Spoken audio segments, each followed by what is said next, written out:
Good evening, everyone. I'd like to welcome you all to the Monday, March 28, 2022 City of Gardner Planning Commission meeting. If everyone will please stand and say the Pledge of Allegiance with me.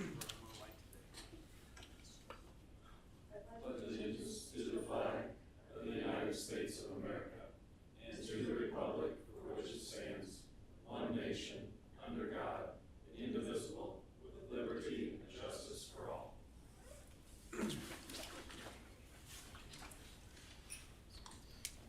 All right, we'll move into roll call this evening, starting on my far left. Cooper here. Commissioner Juniman here. Commissioner McNair here. Mater here. Hanson here. Commissioner Ham here. I'm Neil, Commissioner Cleverson Souza. Yes, welcome.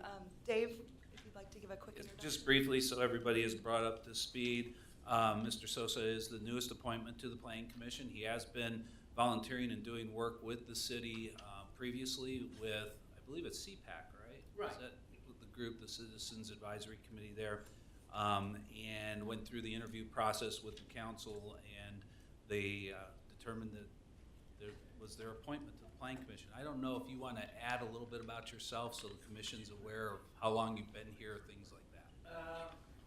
Yeah, a little bit, yeah. So my name is Cleverson Souza. I've been living in Gardner since 2003. I'm married, have 2 kids, working in Gardner. I served on the Gardner, the police academy, on the police committee for a couple of years, and now I'm over here. Great. Welcome. Welcome. Thank you. Thank you. Welcome. Okay, very good. With that, we'll move into the consent agenda. All matters listed within the consent agenda have been distributed to each member of the Planning Commission for study.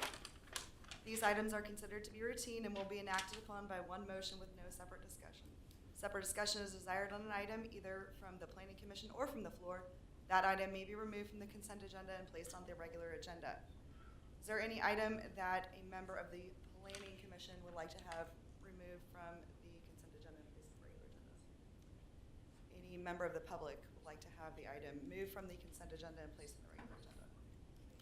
Seeing none, I'll take a motion on this item. So moved. Second. We have a motion to approve the consent agenda made by McNair with a second by Hanson. All those in favor, please indicate by saying aye. Aye. Those opposed? Motion carries 7-0 with all in favor. Moving into the regular agenda. Item number 1, conditional use permit, CUP-22-01, Mark Recycling, located at 800 North Center Street. This is a public hearing item, but I believe we will have a presentation from staff.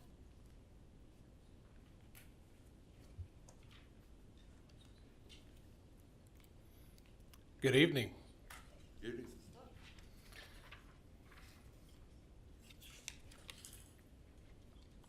Again, this is item 1, CUP 22-01 for Mark Recycling. Basically, Mark Recycling is requesting to renew their conditional use permit for a recycling center. It's located on the west side of Center Street, approximately 300 feet south of 167th Street. Site is currently zoned M2. To the east, north, and south is structure auction property. To the south is the Sunset Ridge subdivision. To the west is vacant property zoned RP3, which is the planned garden apartment. And the applicant is requesting a renewal of a previously approved conditional use permit for a recycling center to continue their operation at the site. M2 zone properties allow for landfills and waste processing facility as a conditional use. The definition within this use category specifically gives an example of such use as a recycling center. Public notification letters were mailed to surrounding properties and was published in the newspaper as well. We had one citizen come in who just wanted more information about what was being requested.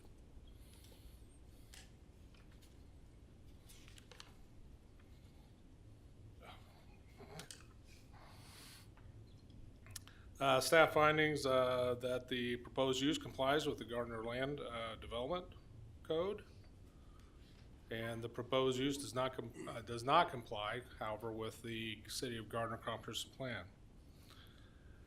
The use complies with both the land development code, however, it does not comply again with the comprehensive plan. The comp plan has this area slated for community commercial. However, the staff feels that until there is enough density, community commercial activities will probably not occur at this, within this area. The proposed use is surrounded by compatible zoning districts and will not negatively impact any future development within the area. Staff recommends approval of the conditional use permit with the conditions outlined below. Great, thank you. Do we have the applicant with us this evening? Yes. If you'd like to come forward, state your name and address for the public record. Anything you'd like to share with the commission? Luke Knobloch, I'm the general manager of the facility, 800 North Center Street. We're looking to renew our CUP that we acquired 11 years ago. And here for questions, should we have any? Yes, Okay, great. thank you. Okay, seeing this is a public hearing item, I will go ahead and open the public hearing. If any member of the public would like to comment on this item, please come forward. State your name and address for the public record. Approximately 3 minutes per individual or 7 minutes for an individual representing a group.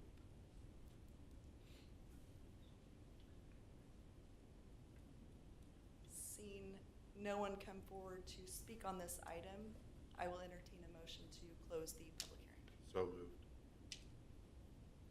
Second. We have a motion that we close the public hearing made by Commissioner McNear with a second by Commissioner Hanson. All those in favor, please indicate by saying aye. Aye. All those opposed? Public hearing is now closed. The motion 7-0. Commissioners, this is a time for discussion. We have the applicant with us and we have staff here to answer questions. So I'll start on my far left with Commissioner Cooper. Do you have anything? No. Commissioner Cooper? No questions. McNair? No questions? Hanson? No questions. Ham? No questions. And Swayze? No questions. And I don't have any questions on this item either. Seeing none, I would entertain a motion.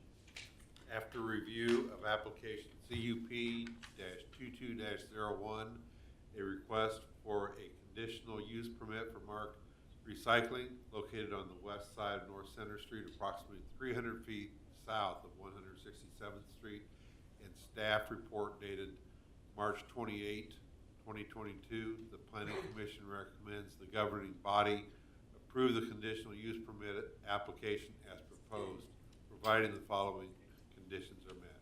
1, the conditional use permit shall expire May 1st, 2032, and 2, plant trees to provide screening along the south lot line for the 2 adjacent houses.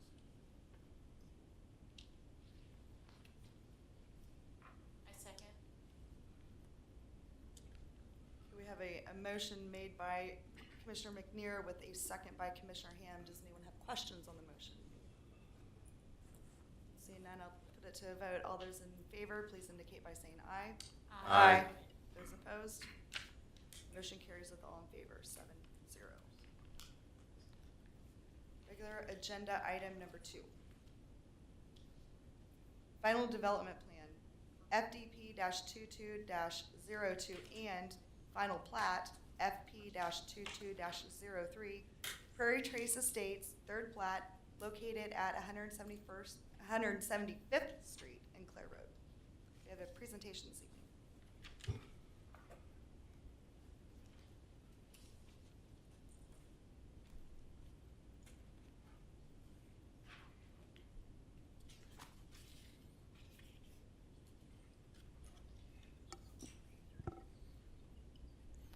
This is item 3A, and I think that should be 2A and 2B.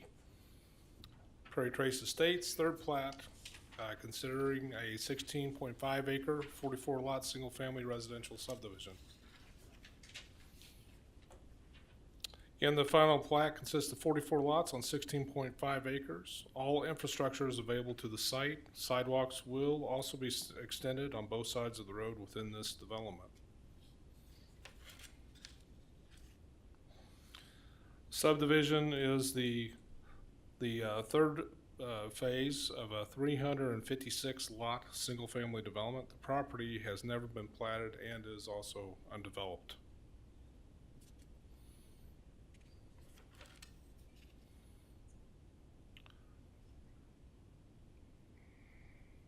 Staff findings for the final development plan. The final is generally in compliance with the preliminary development plan. The project is consistent with various policies in the comprehensive plan. The proposed arrangement of buildings and open space is consistent with good planning and engineering practices, and the architecture and building design uses quality materials and the style is appropriate for contractors. The project is also within 1 mile of the New Century Air Center and requires county review. Staff recommends approval of the final development plan for Prairie Trace Estates, third plat, with the conditions outlined in the recommended motion. Great, thank you. So while this is 2 items, I think Bob will pause, have the commission discussion on this, and then move to the final plat. Would that be fair? That is correct. Okay. All right, with that, Commissioner Cooper, I'll start down here on my left if you have any questions. I'm putting you on the spot tonight. Since you're I don't have any questions. I'm good. No questions? Hanson? No questions here. Ham? No questions. Swayze? Question. I don't have any questions either. With that, I'll entertain a motion on this item. I'll make that motion. Great. After review of application FDP-22-02, a final development plan for Prairie Trace Estates, third phase, dated February 7th, 2022, and staff report date March 28th, 2022, the Planning Commission approves the application as proposed, provided the following conditions are met. 1, the applicant shall obtain approval of the final stormwater management plan from the Public Works Department. And 2, the application shall be reviewed and approved by the Johnson County Airport Board and Johnson County Board of County Commissioners prior to the release of the plat for recording. I'd second that motion. We have a motion made by Ham with a second by Hanson. Any questions on the motion? Seeing none, we'll put this to a vote. All those in favor, please indicate by saying aye. Aye. Those opposed? Motion carries with all in favor, 7-0. Okay, now moving on to the final plat. Staff, anything else to share?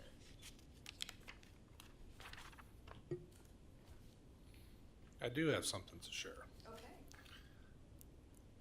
The staff findings for the final plat is in substantial compliance with the preliminary plat and the land development code and is consistent with the goals of the comp plan. The request for final platting is consistent with the established goals and policy of the city.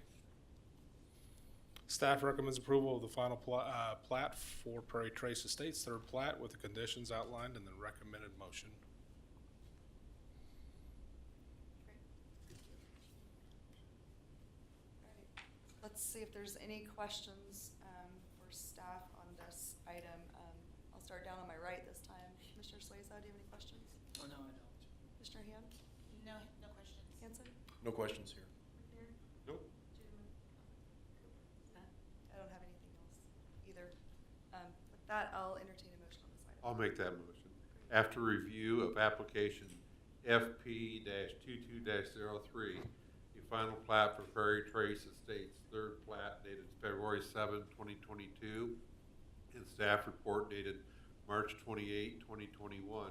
The Planning Commission approves the application as proposed and recommends the governing body accept the dedication of right-of-way and easements provided the following conditions are met.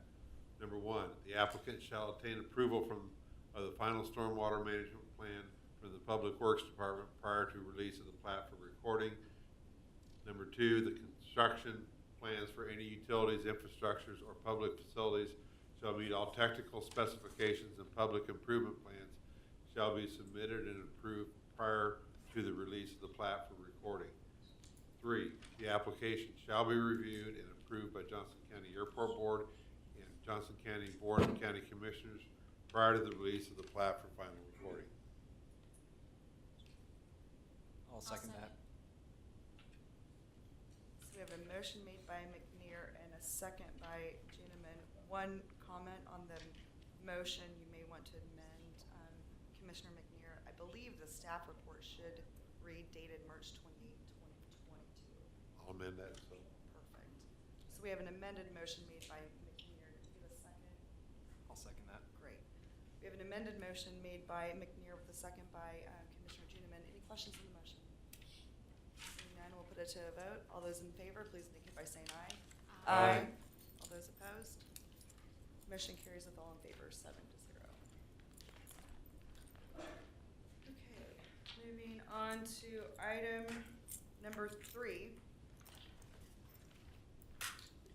Preliminary plat PP-22-01 and final plat FP-22-04, New Trails Commercial, located at West 175th Street and New Trails Parkway. We have a presentation from staff.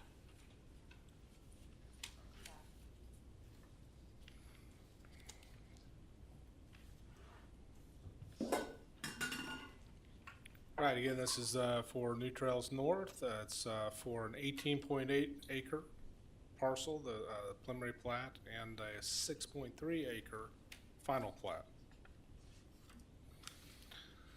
This property is part of a larger project that includes single-family, multifamily housing, and a commercial development. The property was annexed back in 2019 and then rezoned to C3 General Commercial in 2020. Again, the preliminary plat, shown with the green border, is approximately 18.8 acres.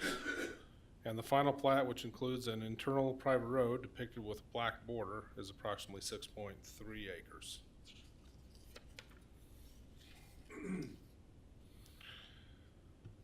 The preliminary plat, the aerial shows that the plat is with a little better view with its proximity to both 175th Street and I-35.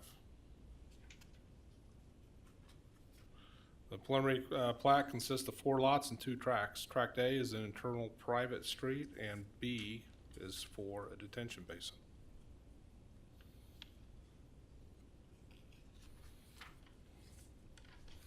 On the final plat, as you can see, it it does not include the area to the north and also area to the south of the private road.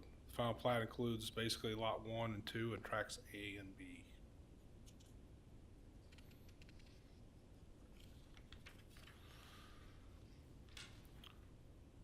Staff finds that the preliminary plat application is in accordance with the comprehensive plan, complies with the requirements of the Land Development Code. Any phasing proposed in the application is clearly indicated and demonstrated in a logical and coordinated approach. Any impacts identified by specific studies or technical reports, including a preliminary review of stormwater, are mitigated with general accepted sound planning and engineering. The application does not deter any existing or future development on adjacent properties from meeting the goals and policies of the comprehensive plan, and the design does not impede the construction of anticipated or planned future public infrastructure within the area. Staff recommends approval of the preliminary plat for New Trails North with the conditions outlined in the recommended motion.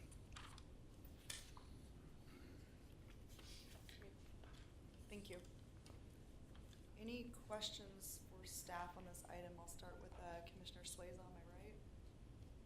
No, I don't have any questions. Commissioner Ham? I don't have any questions. Commissioner Hanson? I do not have any questions. Commissioner McNair? No questions? Commissioner Juniman? No questions. Commissioner Cooper? No questions. I don't have any either. With that stated, I will entertain a motion on this item.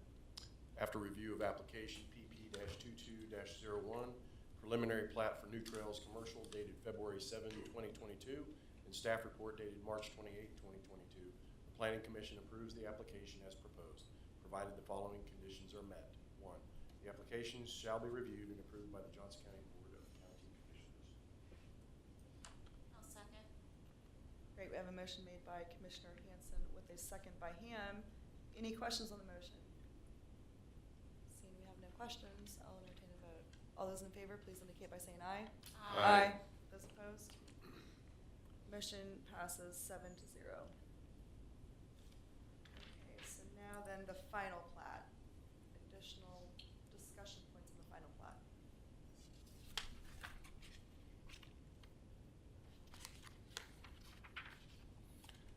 Right, staff findings for the final plat is that it is in substantial compliance with the preliminary plat and the land development code. The request for final platting is consistent with established goals and policies of the city, and no deviations are requested with this plat. Staff recommends approval of the final plat for New Trails North with the conditions outlined in the recommended motion. Thank you, Paul. All right, I'll start again on my right with any questions from staff. Commissioner Sosa? Commissioner Ham? No questions. Commissioner Hanson? No questions. Commissioner McNair? No questions. Commissioner Juniman? No questions. Commissioner Cooper? No questions. I don't have any questions either. Seeing that, I will entertain a motion on this item. I'll make that motion. After review of application FP-22-04, a final plat for New Trails Commercial dated February 7th, 2022, and a staff report date of March 28th, and I believe that is supposed to say 2022. The Planning Commission approves the application as proposed and recommends the governing body accept the dedication of right-of-way and easements provided the following conditions are met. 1. The construction plans for any utilities, infrastructure, or public facilities shall meet all technical specifications, and public improvement plans shall be submitted and approved prior to the release of the plat for recording. 2. The application shall be reviewed and approved by the Johnson County Board of County Commissioners, shall be completed prior to the release of the plat for recording. And 3. As part of the private road construction, a 5-foot sidewalk shall be installed on both sides of the road. Second. We have a motion made by Commissioner Ham with a second by Commissioner McNair. Any questions on the motion? Seeing no questions, I'll take a vote. All those in favor, please indicate by saying aye. Aye. Those opposed? Motion carries with all in favor, 7-0. Okay. Next up, item number 4. Final plat FP-22-02 and final development plan FDP-22-03. Cypress Creek subdivision located at 30425 West 167th Street. Have a presentation. We're gonna give Bob a rest so he can determine what year it is. Okay, sounds fair. All right, hello. So this is item 4A and 4B for Cypress Creek first plat and final development plan. It is to consider a 100-acre final development plan and the final plat for the first section with 28.32 acres, and it is a 75-lot single-family residential subdivision. The site is located between Madison and 167th Street, just north of Gardner, Edgerton High School.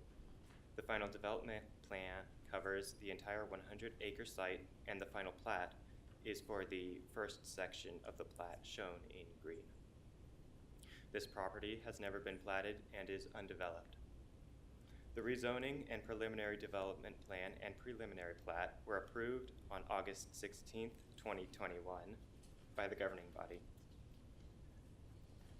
As mentioned, the final plat consists of 75 lots and 3 tracts on 28.36 acres, and all infrastructure is available to the site. Here's a closer view of the lot arrangement. This site also has a section of Gardner's trail system going through it to the northeast. As part of the development of the trail, there will be multiple points of access throughout the development. Staff finds that the final plat, or the final plan, is generally in compliance with the preliminary development plan. The project is consistent with the various policies in the comprehensive plan, and the proposed arrangement of buildings and open space is consistent with good planning and engineering practices and principles. The architecture and building design uses quality materials, and the style is appropriate for the context. Staff recommends approval of the final development plan for Cypress Creek with the conditions outlined in the recommended motion. Great, thank you. Did we have the applicant with us for anything they might want to state? If so, please forward, state your name and address for the public record. Good evening. My name is Tim Tucker, Tucker, 1270 North Winchester, Olathe, Kansas. I'm with Phelps Engineering, representing the developer Roush Coleman. As noted, we're here tonight asking for approval on the final development plan and associated final plat. The final development plan is in conformance with the approved preliminary plan. And when we came through with the preliminary plan prior, we rezoned the property to RP2. And the reason we did the RP2 zoning is because we went to a reduced lot width. So the lot widths in this development are 50 feet wide, which are typically it's a 70 foot on a single family detached residential. So due to that fact, that's why we're requesting 4 deviations tonight.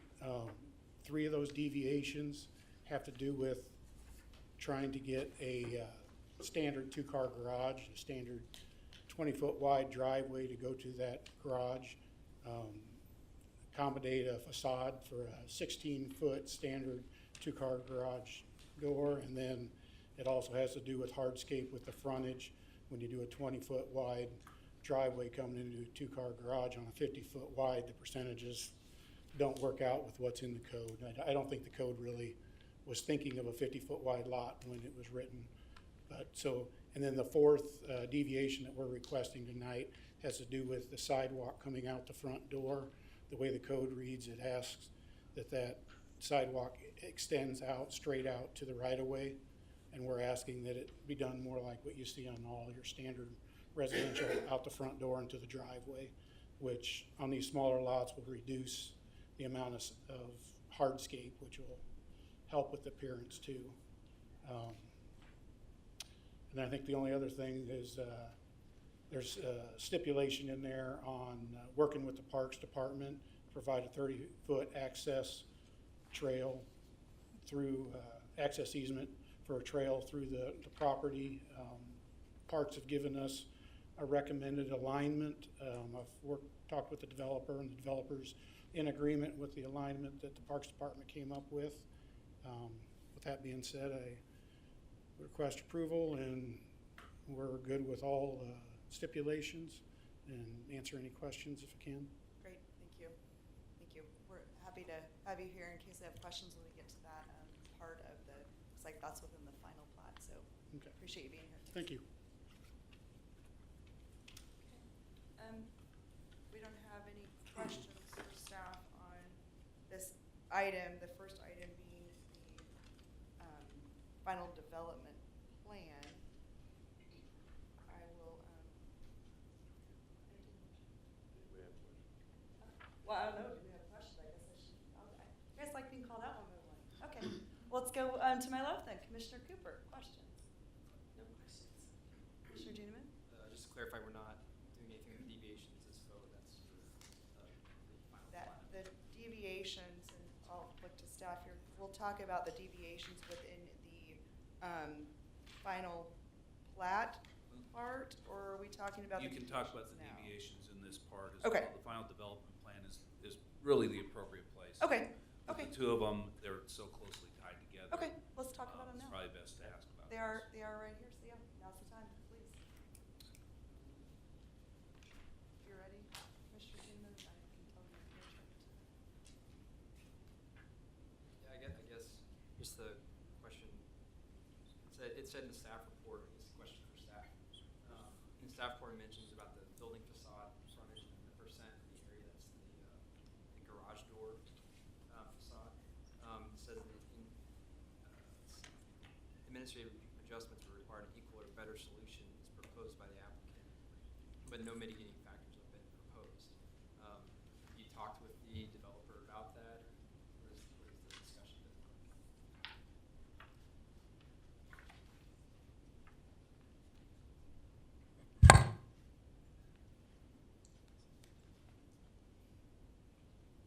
It's a little tight over here. Sorry about that. Yeah, as part of discussions with the applicant and applicant's engineer, we discussed some extra added architectural features on the houses. So we've been kind of working back and forth with them on mitigating these. Just for the commissioners, just to let you know, many times one of the things that we'll work on is sometimes the garage door design itself to incorporate some kind of relief in the garage door instead of just a blank, white garage door. Sometimes we'll work with the peaks of the roofs, things like that, to add those embellishments into them. Generally, that comes through the planning or through the building permit submittals when we see the plot plans and the elevations as they're presented to us in that review. We like to have those elevations ahead of time as examples, but many times in the plot plans, that's where we get into more details on those kinds of items. Okay, Commissioner McNair. Comment that the garage door issue is back. Yes, it is. It will be with us until we get some revisions made to the LDC on that. And this is what I like when residential projects do come through the plan development process, because we do have the ability to deviate from the code there. Whereas if this was coming in under the normal site plan review or construction plan review, what happens there is we have very limited capability to make adjustments. And as you know, with the garage door and also the access with limits, many times we're dealing with this issue on a site-by-site or property-by-property basis, and that can get pretty arduous. So that's the nice part with this development, is at least we're getting these out in the open and taken care of through the planned district element. Just a couple of questions. First one, is some of these deviations the result of, it looks to me like we're trying to maybe hit a price point and or density, to make it financially feasible. Is that kind of the idea here? Typically with single-family houses in today's market, a lot of them have a double-car garage that allows for the vehicles to be parked in the driveway or parked in the garage. So that's why we're seeing these a little bit wider garages that are taking place. You are correct. It's based on the market. Yeah, I guess the question was because prices have gone up so much, we're having to kind of go for smaller lots, items, and to be able to retain the features of a two-car garage and make that attractive to the public. Is that some of the thought process that went into this? It is, but also this was a unique piece of property. There's a stream that kind of runs right through this, right through the middle of the property. Also, they're basically creating a lot more open space. If this was a typical suburban housing subdivision, you could probably get more density on this site if it wasn't for those floodplains and that creek that runs right through the middle of it. So by shrinking down the lots, they're able to get about the same density as a suburban, and also create a lot more open space in the development. No more questions. Thank you. Commissioner Hanson? Yeah, I'm still trying to wrap my mind around deviation number one. So I guess I have two questions. First one would be just, can somebody kind of walk me through deviation number one and specifically what that means? I've read it several times and I'm trying to visualize what that is, what that entails. Yeah, a lot of times, especially on a cul-de-sac lot, the front yard is greatly reduced. If you've got a double-car garage on that reduced space, it goes well above the 40% maximum. So again, it's to alleviate some of the issues with the smaller lots and especially the cul-de-sac lots as well. So the 45% represents a larger driveway? Is that basically what it means, that you're consuming more of the lot with the asphalt?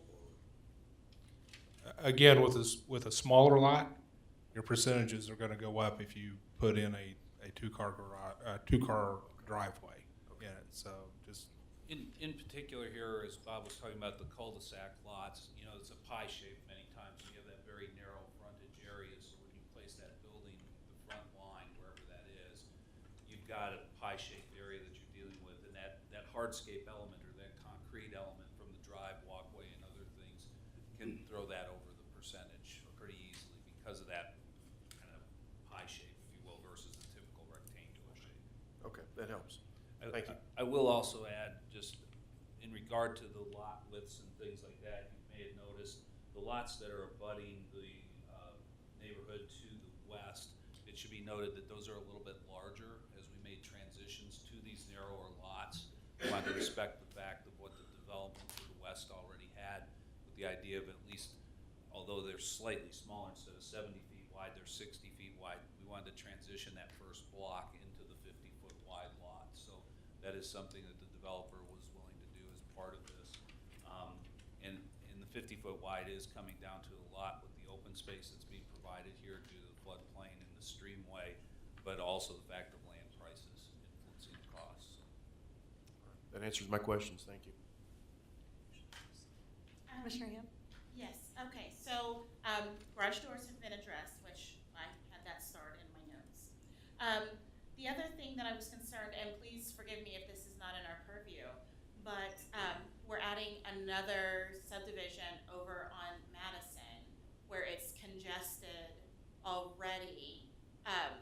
Is there any mitigation factors that, with adding more homes to that area? So the developer's required to give us a traffic study associated with the development itself. So preliminary plat and preliminary plan stage prior to this, they would have had a preliminary traffic study done, which would have recommended any improvements at the intersections where they have their entries or their access points into the development. The nice thing about this development in the sense to the impact on Madison is that when you go back to it, there's essentially 3 pods of lots. The north pod only accesses 167th Street. The east pod enters into the development to the east, but also into the pod to the north. So 2/3 of this is north of the streamway and does not have a direct connection into Madison. The third pod, which this is the first plat, is in that third pod. When that pod is developed, it'll actually have 2 access points on Madison. And then with the traffic analysis, they'll work with Public Works on any mitigation that might be required for traffic safety purposes, including pedestrian crossing to the high school area as well as automobile work. So I would say what we've been told by Public Works is everything that has been presented today in those traffic studies, they're meeting the requirements for that, and any improvements that might be required through that traffic study, they will have to do as part of the development itself. I don't know specifically, I'm not aware of the specific requirements as to what's going on there. Tim, do you recall if there were any specific upgrades that were coming out of that traffic study? You might come to the microphones. Yeah, as I recall, out of those 2 access points, one of the access points was gonna have signage on it, limiting access out of that during peak school period times. So that, if I recall right, it's the easternmost access point was gonna be signed and limited during certain periods. So during school peak hours, the western access point would be the access point. And I think that aligns with the way the transportation process works over at the high school. I think that eastern access point is where a lot of the turning movements are to enter in, to drop off and get out from there. So that's probably the intersection with the most sensitivity. Both of these points, the eastern one that Tim is talking to is not part of this initial first plat. It'll come with a second plat for that eastern portion. But both of the access points on Madison align with the access drives to the high school property.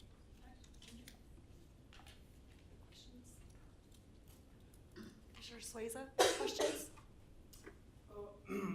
Actually, when I was reviewing the package over the weekend, I kind of have the same questions that Commissioner, forgot her name, Ham had, as far as traffic. You know, we have the high school, we have Madison Elementary on the other side, and it's already a highly densely populated region, and to put more, you know, apartments there or houses concerned that, you know, if it's gonna impact the high school and the school in the area. So, I guess they already addressed that, you know, working with transportation and see if the traffic's gonna affect all the other houses in the school in the area. So that was my concern. I will also add, I failed to mention it with Commissioner Ham's question, but this plat also has a connection to the west on Fountain. So in addition to the two access points, this pod onto Madison, there's also a western drive extension where Fountain will connect. And I believe Fountain runs completely over Yes, to Waverly, it so does. that's running parallel to Madison. So that should help also with the different directions that this traffic could break up to, depending on where they're going. Okay, thank you. Thank you. Great. Commissioner McNeary. I had just a couple Okay. more questions and one comment. First off, kudos to the developer. You're bringing affordable housing to Gardner that is well placed next to elementary and high school facilities. I think that's very commendable. I like what I see there, along with the thoughts and designs as far as ingress and egress from the neighborhood. I wanted to come back to Commissioner Hanson's question on on this first deviation, and I'm just looking through this, and one of the questions that I just want to make sure that I understood, if you look at, for example, lot 17, as an example, has a 28-foot frontage at the street, and when you're, and is it part of the concern on this staff that, when we're looking at a 28-foot or 20-foot driveway with as little as a 28-foot width of the street, is that part of the concern? Is that, I just wanted to make sure that I understood that.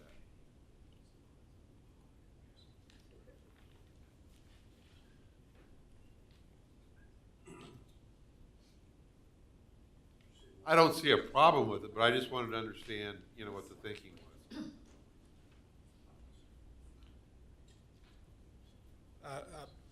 Absolutely. This, when you're looking at a cul-de-sac lot at the street, it may look extremely narrow, but we measure our lot frontage at the very front of the building, Right. as it's closest to the street. In this case, it widens substantially at the build line. Correct. So I just wanted to make sure that I was clear on that. And then on the last, deviation number 4, if we could come back to that for just a minute. Are we talking about things like dressing up the, maybe some of the trim and whatnot of the front of the properties, maybe adding some, make them look like garage, carriage doors or windows or that kind of stuff in a garage or a front entrance of the house to dress it up a little bit? I wanted to put a little more clarity to that recommendation. Those are all potential solutions. So when we look at those elevations, I think the closest I can remember is when we did the Aspen Creek a while back, where we talked to them about how can we embellish the garage doors a little bit, how can we embellish the frontages overall, that front facade overall. And the developers are generally very willing to work with us within those price point ranges. We run that fine balance of how far do we really want to go with that versus the cost that's being added to a home. So generally what we're looking at is some element of visual relief, especially when these lots are this tight. When you've got a 50-foot lot, that front design really becomes kind of critical. At 70 feet wide, you got a little more open space between the structures and between the drives, and between the actual elements of the house. Here with a 50-foot, we do look for those kinds of things. We don't try to specify a particular item like, are we going to make it look like a carriage door by putting the little black iron things on it, or the squares or the windows. We kind of look for variation, though, from building to building. Thank you, Dave. So we could just, in a motion, we could say that as long as, with this deviation, as long as there are embellishments approved by planning on each unit. And I remember, when we was talking about Aspen Creek, I mean, this is the same type of an issue coming back. In that case, it was duplexes, but the same type of a situation. And if your thoughts are that we go with something that we worked out there, I'm very good with that. Thank you. I think that's usually where we're working it out with the developer anyways, I will share with you that on my list, my to-do list regarding the code, this garage issue, access issue, hardscape issue that we're dealing with here, I've got things that I'm drafting for that. It's just a matter of getting things put together and in front of you, so. Thank you, sir. We don't have any other questions. Commissioner Cooper? I have a question. Yeah. In the package that we received, there's a, what appears to be photographs of the floor plans, the houses that will be going in this development. Is that correct? Where are these located? Is there some place that we could go to actually see these in real life? Not locally, I don't believe. I'm looking at Tim. So Rosh Coleman is a national builder, so they're outside of the Kansas City area as well. I know they're doing developments in Spring Hill and a few other places in the area, but I don't know of any that have these particular elevations incorporated with them. Here locally, I'll say. Is that fair, Tim? Yeah. So Roush Coleman's out of Arkansas. They do a lot of their work in Arkansas, Oklahoma, and Texas. They've started doing work up here. And, you know, their niche is affordable housing, quality, affordable, detached, single-family housing. So to cut down on the costs and stuff, to answer your question, that's why they went to the 50-foot lots. They get a little more density, less, you know, cost in the land. They're slab on grade, so they don't have basements. You know, they're trying to cut back some of these costs, and now with material costs going up, it's becoming more and more important. But to answer your question, they've taken from some of their Arkansas, Oklahoma subdivisions they've done down there and provided those, and that's the same architecture they're going to do up here. The stuff they've done over in Spring Hill probably doesn't have quite as much, quite as nice a facade as what they What provided. development, do you know what development it is in Spring Hill? Oakwoods. Oakwoods? Oakwoods. Yeah. And then here in town, they have worked on Plum Creek, just to the south of here. A little different target market, I believe, than what this is. Yeah, they were a little bigger lots. And this is one of the reasons, so the packet that you're pointing to there with the elevations, and you'll notice there's variations of the elevations that are shown, again, to try to get variation of product visually across the area, so you don't get exactly the same house facade repeated over and over and over again on the same block face. This helps us to get those various changes visually, let's put it that way, as somebody's walking down the block or driving through there. Thank you. Thank you. Any other commissioner last minute questions? We don't have any. I'll entertain a motion on this item. After review of case FDP-22-03, a final development plan for Cypress Creek, a portion of the property located between 167th Street and Madison Road, just north of Gardner Edgerton High School, dated February 7, 2022, and staff report dated March 28, 2022. The Planning Commission approves the application as proposed, provided the following conditions are met. 1, approval of deviations as presented upon acceptance by staff of revised plan documents reflecting the approved deviations. 2, provide a master house plan layout to avoid adjacent lots having the same floor plan. 3, provide a 30-foot access easement along the southwest side of the floodplain with connections to the northeast side to accommodate a public trail per the Parks Department recommendations. And 4, provide street trees along both Madison Street and 167th Street where allowed by utilities. Second. We have a motion made by Hanson with a second by McNair. Any questions on the motion? No. Seeing none, I'll entertain a vote. All those in favor, please indicate by saying aye. Aye. Those opposed? Motion carries with all in favor, 7-0. Okay, and then we have the second part here, final plat. Anything for staff to add?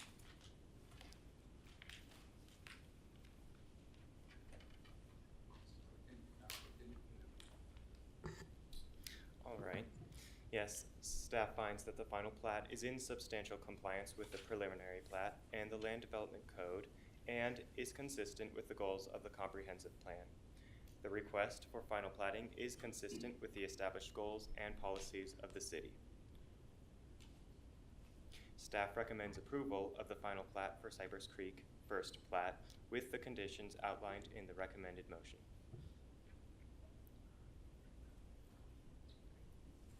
Okay, thank you. We'll see if there's any questions. Commissioner Swayze? No Questions? Commissioner Ham? No questions. Commissioner Hanson? No questions? Commissioner McNair? No questions? Commissioner Juniman? more questions. Commissioner Cooper? No questions. Great. Seeing no questions, I'll entertain a motion on this item. I'll make that motion. After review of application FP-22-02, a final plat for Cypress Creek, first plat dated February 7, 2022, and staff report dated March 28, 2022. The Planning Commission approves the application as proposed and recommends the governing body accept the dedication of right-of-way and easements provided the following conditions are met. Number one, the applicant shall obtain approval of the final stormwater management plan from the Public Works Department prior to the release of the plat for recording.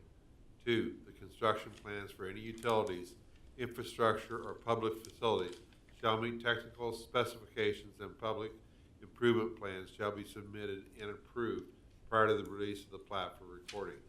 Three, prior to the recording of the final plat, excise tax shall be paid to the city. Four, provide 30 feet access easement along the southwest side of the floodplain with connections to the northeast side and to accommodate a public trail per Parks Department recommendations. And number five, replace deficient sidewalk sections along Madison Road as per Public Works recommendation. I'll second. We have a motion made by McNair with a second by Ham. Any questions on the motion? Seeing no questions, I'll take a vote. All those in favor, please indicate by saying aye. Aye. All those opposed? Motion carries with all in favor, 7-0. Moving on, item number 5.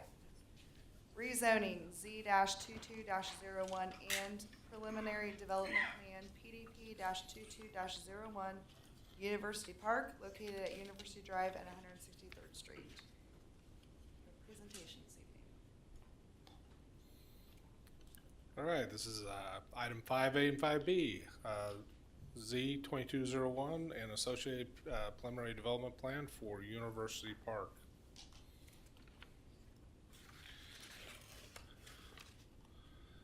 This property includes approximately 35.5 acres located at the northwest intersection of 167th Street and White Drive. The property is currently undeveloped. This property was annexed into the city back in 2003 and rezoned as part of a larger 157.5 acre mixed-use development that was later approved in the same year, 2003. As part of that development, this property was slated for multifamily zoning and rezoned to RP3, which included 208 plex units and 238 fourplex units. This roughly equates to around 15 units per acres of density. The rezoning for the site from RP3 to RP5 will increase this density to approximately 17.1 units per acre. The future land use map identifies these parcels for low-density residential, which typically includes both single-family and duplex housing. However, this area was rezoned for much higher densities back in 2003. Additionally, the comprehensive plan has identified this area for new residential growth, which is undeveloped land that provides a clean slate for future residential development to contribute to and enforce the city's existing character and identity. The site as planned does accommodate a variety of housing types. The proposed apartments and townhomes will provide a variety of housing types in this area.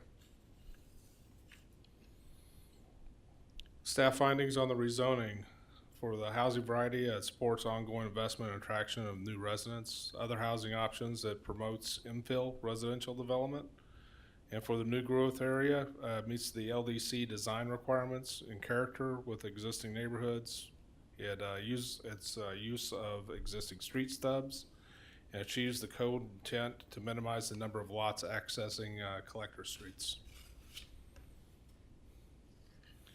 Staff recommends approval of the rezoning from RP3 Gardner Apartment District to RP5 Apartment District based on the findings in the staff report.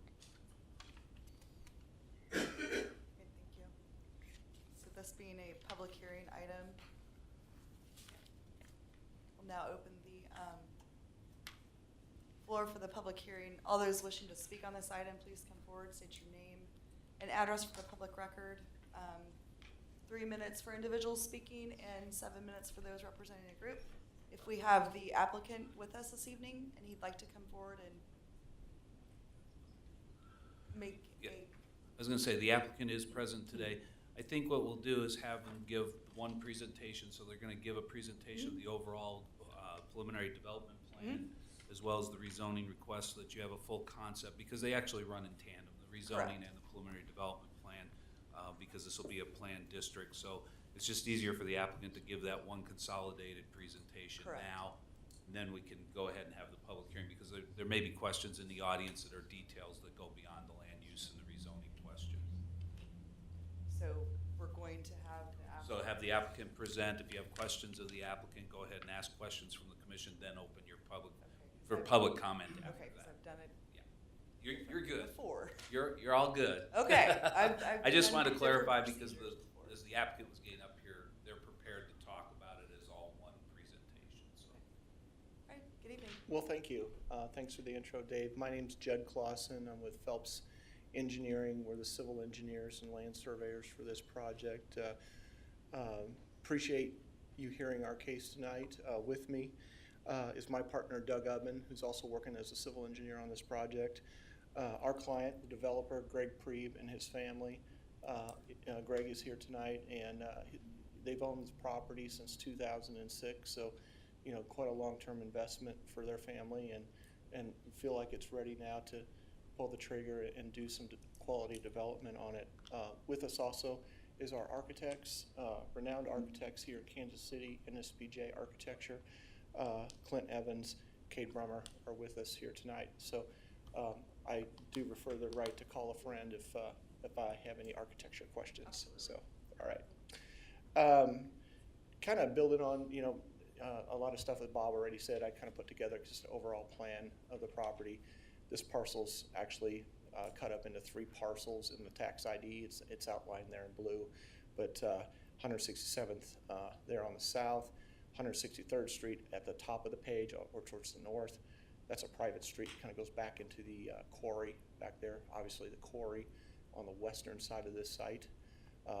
Interesting, it's zoned RUR, but probably has a special use permit or something like that that's existing on it. But this, again, this is information that we have from the Johnson County Ames. But single family to the north, the R1 Copper Springs to the north there.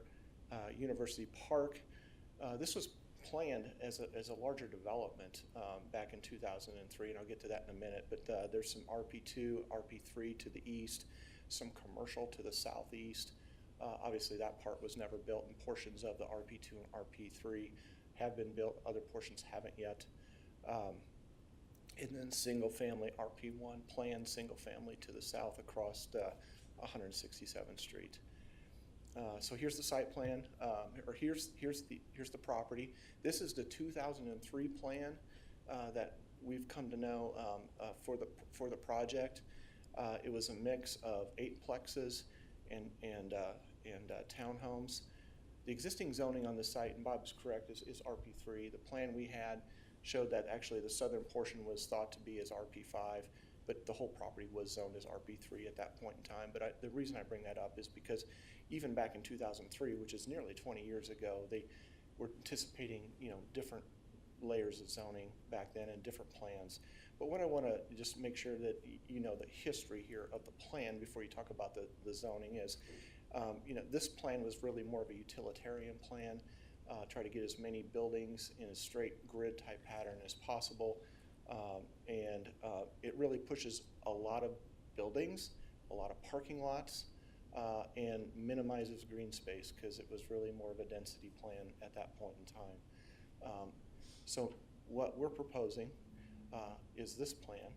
Now, I changed the orientation on you a little bit, so I apologize for that. So north is to the left on this, so I can get a little better view. So north is to the left, south is to the right, 167th there on the lower right-hand side of the page.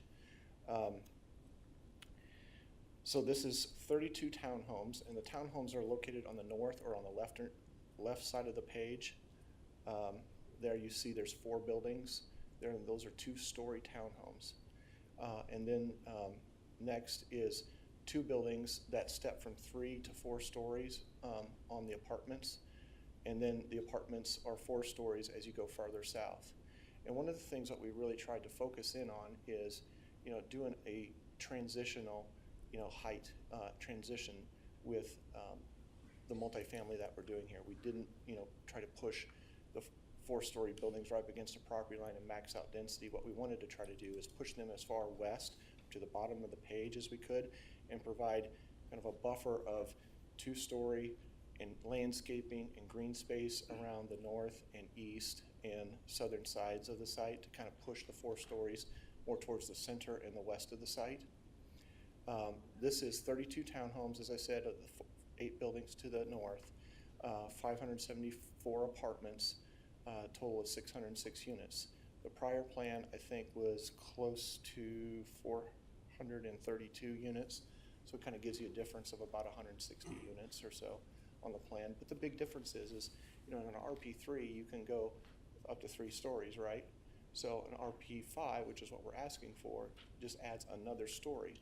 So we can get a little more density, but in trade-off for that, what we're trying to do is provide a lot more green space, a lot more amenities, and walking trails and landscaping, and do a better job with the development and more reflective of what you're seeing in progressive cities like Overland Park, Lenexa, Olathe, and Leawood, where we're doing apartment projects and multifamily projects that have the amenities and the style and the architecture and the interiors that the customers are demanding in market rate type apartments and multifamily. So zooming in on the south portion, this would be phase 1. We would construct these 5 buildings, 6 with the clubhouse. The clubhouse is towards the upper left portion of the page there. That was purposely done there to put it on the corner and kind of keep the 2-story pushed back to the east or to the west. Excuse me. What I want to point out is with each of these projects, we're putting in the amenities up front, especially with the clubhouse, but putting in the trails at the south end, which is where all the drainage goes to. Instead of an ugly detention basin, we're putting in a nice wet pond there, putting some walking trails around it. And you can see kind of the corridor of walking trail trees kind of running from left to right, kind of through the middle of the site there. And I'll get to that in a minute, but really want to do a great job of providing a great pedestrian activity experience with lots of green space and trees and natural landscaping. The next blow up is the northern section of the site. This would be phase 2 for us. It would include the final 4 buildings as well as the townhomes at the north end. Those are 2-story townhomes, and the 2 buildings on either side of the pond there next to the townhomes, those are 3 stories on the end caps of that building, and then it steps to 4. So what we're trying to do is provide kind of a height transition. So if you're up on 163rd Street or you're at University Drive looking into the site, you see a 2-story building in the foreground. Then right behind it is a 3-story on the end cap of the apartment building, and the apartment building then steps back behind that and goes up to 4. So you have a nice transition of height instead of having it right up against the property line. And you can see on this plan too, that's a continuation of the plaza and playgrounds and sidewalks, a lot of amenities for the residents that live here. We did also do a traffic study on the project that was reviewed by your professional engineering staff as well. We hired Merge Midwest traffic consultants to do that. They conducted trip traffic counts and trip generation on the site, as well as analyze 167th and Moonlight and several other intersections. What we found is that there's a couple of turn lanes that are needed, specifically at on this drawing here. 167th and White Drive is on the kind of the upper right portion of the site plan there. We will need an eastbound left turn lane put in there. And so that'll be part of the improvements that was recommended in the traffic study that's built with the project. Also, as 167th goes further east, it intersects with Moonlight Drive. The traffic study found that a southbound right turn lane was needed at that intersection, so that's part of the traffic improvements.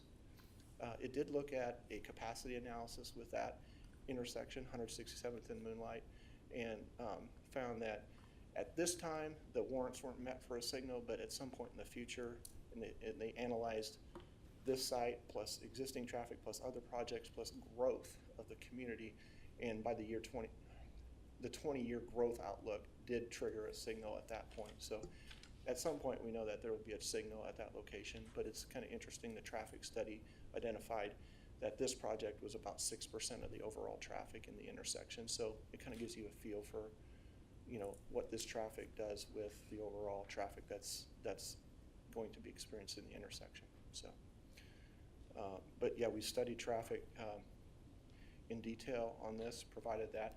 We've provided a landscape plan.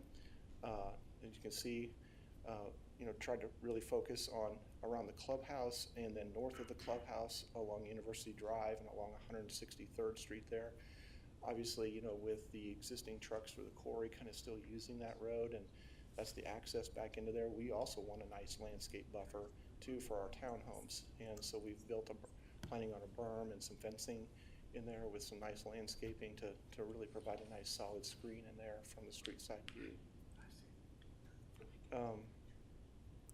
So this plan is our open space and civic plan. It's part of the code requirements. And what I wanted to, why I included this was to really kind of show that corridor, that north-south corridor through the middle of the site that shows the landscaping, the trees, but specifically the walking paths and other features along the greenway there that are included as part of the overall plan. Now, obviously, there's a lot more sidewalks on this site than just what I'm showing you here, but this is the portion that's thoughtfully done to show that how there could be a really nice corridor here for pedestrians to move back and forth through the different amenities, whether it's the south pond, the playgrounds, the dog park, the pond on the north end, through the site, and then access for all the amenities on the site. The one thing I wanted to point out too is the clubhouse has got a lot of features in it, and I know our architects can probably give you a nice rundown of some of those types of features, but you would expect, you know, workout rooms and meeting rooms and those types of things inside the building, and a really nice pool facility here for all the residents and their guests to use. Kind of some just high-level sketches of what the buildings might look like. This is looking from the center pond area, which is like this view here, looking kind of south or to the right of the pond back to the north, and you can see the townhomes in the background. So here you see that pond. This is the 4-story building with the 3-story end caps on each side. So you see the 3-story kind of in the right center of the screen on that foreground building, and then in the background you see the townhomes. Here's more of a front-on view of what I was talking about. The center part of the building's 4 stories and the sides are 3. And then as you turn and look more towards the south, it would continue on as the 4-story type buildings. And that's really it for my presentation tonight, and thank you for your consideration. Great, thank you. I guess we can, I mean, I don't know how you want me to do this. I mean, we can talk through questions now. I think there's a couple ways you could go. We could certainly listen to any public comments first if you want to. One of the things that I find convenient is if you have have questions that you want to ask the applicant now, it may be good to ask those, because then the public can hear those responses. They may be questions that they had in their mind already Right. tonight. So it may be good to go around to the commissioners just to see if they have questions at this point, the applicant, and then we can go to public comment after that. I'd be comfortable with that. Yeah, we've done that several different ways. Okay, so we're gonna do this a little different, guys. All right, so commissioners, now that we've had our presentation from our applicant, we'll start with some general questions that you might have on this development. Then we'll move into the public hearing portion, hear comments, and then we'll circle that back around for additional discussion. So I'll go ahead and start on my right with Commissioner Sueza. Questions for the It's actually Sosa. Sosa. Sosa. Thank It's as he's. Sosa. I'll Sorry. get it. No, thank you. So, you said there was a traffic study done for this development. Was it done before? Because, I don't know if you guys are familiar, there was an apartment on the other side of University already. Did you guys take into account the traffic study before or after the apartment? The counts were done in January of this year after school had got back into session. And so the traffic study analysis was based on counts that were done in late January. So recently. And then they typically include approved projects in the area at that point too. What else?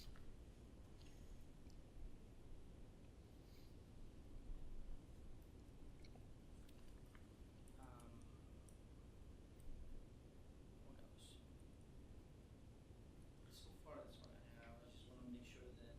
It's okay, if you think of another one, I'll come back up again, it's no The problem. study was done, recently, because taking into account the apartments that are already there. Yes, sir, it did.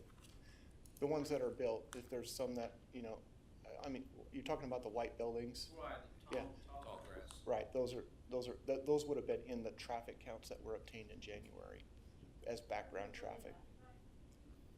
Well, that's a great question, even though they may not be occupied, I mean, that's what we have. We don't know what's occupied at this point in time. Are there questions for now? Anything else? Good? No. We can, okay, cool. Commissioner Ham? Okay, so I've got a few questions. Okay, so you said the traffic impact study was done. So right there in 167th and White Drive, you're going to be putting in a turn lane, because it's already with the addition of the apartments that are there now, we're starting to see a lot more traffic there, so you're putting in a turn lane. Yes, an eastbound left turn lane. Okay, all right, and then, the stories of the building, like you have, going over here, you have the townhomes, and then you have the gradual elevation. Well, then, going up to 167, those homes in those subdivisions are gonna be staring out their backyard to four-story four-story apartments. Are you putting in anything that's going to make it to where they're not, what's the buffer? Anything to where those homes are not just staring into apartment buildings? A couple things. Okay, First is we turn the buildings north-south orientation. okay. All right, so you're seeing the short end of it generally, okay? Instead of taking the building and having the long dimension, or as long as we can, turn east and west, Okay. right? Second is we push the building further north and using that low area down there as a feature for a stormwater pond. Okay, And that creates several hundred feet of separation from 167th away. So the more you can provide more distance away, the softer that feels. okay. The other thing is along 167th as well as White Drive and University and 163rd, we're providing berming and landscape along those streets so that what's in the foreground as you're either in the home or along those streets is you've got the berming and landscaping up close and you've got the four-story in the distance. So it has a relationship where not right up on the street, it's several hundred feet away behind the berm and trees. So the people that are backing up to 167th right there, those homes, because all of those homes that are across 167th, they all back up to 167th. So Right. they're like, when they're on their decks or their patios, I just want to make sure that they're not feeling like they're staring at harsh apartments. And that was part of, you know, how we tried to design this is doing it with the north-south orientation, the berming, the landscaping, trying to provide the distance by shoving the buildings more towards the center and away from the streets. Okay. All right, I think that was, and then the landscaping going in, because on 167th going up to those homes, there's like the green. Mm-hmm. So you're going to match that on the other side, so it's not. Right, it's so we're actually compatible. going to build it above, so there'll be a sidewalk along 167th Street there. Then behind the sidewalk, and utilities typically run in that sidewalk area right behind it. We'll start bringing up the berm, probably 4 to 5 feet in height, and doing the plantings on top of the berm, so we get nice height differential right up along the street there. So I think that would be, I mean, a lot of your natural landscaping happens there with berming and the tree plantings that'll go in there, and those will be a mix of deciduous as well as evergreen trees, because we all know that we have winter around here, and deciduous trees lose their leaves, and so we want something that has an evergreen or conifer type tree that keeps the solid screening throughout. So a nice mix of those, which will be developed more as we get into final development plan if we're allowed to do that. But that's the intention, is to provide a great landscape buffer there with berming and trees. Okay. All right. Thank you. Thank you. I was just concerned about that. Right, Just and- because I know the property owners that are over there, they've taken great deal to like not have somebody like right back up with them, even if it's across the street. I just want to make sure that those homeowners are getting the value out of their property. Right, and again, that's what we tried to do with the design, is push that building farther away and do the landscaping and create some green space. Okay. All right. Thank you. Thank you for answering. Great question. I'm going to expand for just a second. Judd, I don't know, do you know offhand the distance from the right-of-way to that southern building roughly? Do you happen to recall? Because I Doug, think that's you- trying to get partially to what your point is, and I couldn't find it on the plan sheets just right off.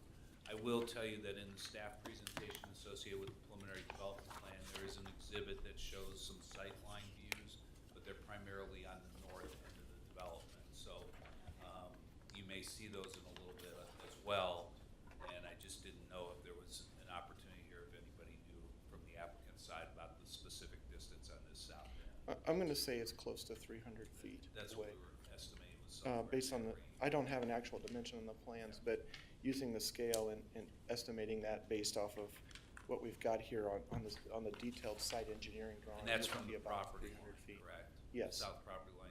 So Right. then you have the width of the right-of-way as well until you get to the other side where you would have the homes, the back property lines of those homes that you're talking about. So I So believe. there's gonna be some distance, so people that are enjoying time on their deck in Genesis Creek don't have to worry about hearing noise from apartments or worrying about people looking into their homes or vice versa.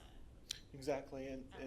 and again, you've got, the balconies and stuff on the west and the east side facing away from the homes on the south, because you've got the end cap of the building on the south side of that, right, which is right there facing the pond.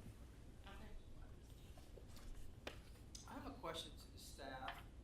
Is there any way that you guys can kind of go over the difference between, the R1, because they're requesting approval for rezoning from RP3 to RP5. I mean, it just. So the primary difference between our residential districts, there's a little bit of density difference with each one of these, but there's also building types. So in our zoning code, we regulate by the building design and the building type. So what's really triggering the RP5 request here has to do with the type of the building that it is. You heard that comment, RP5 is the apartment district versus the garden apartment district, which is RP3.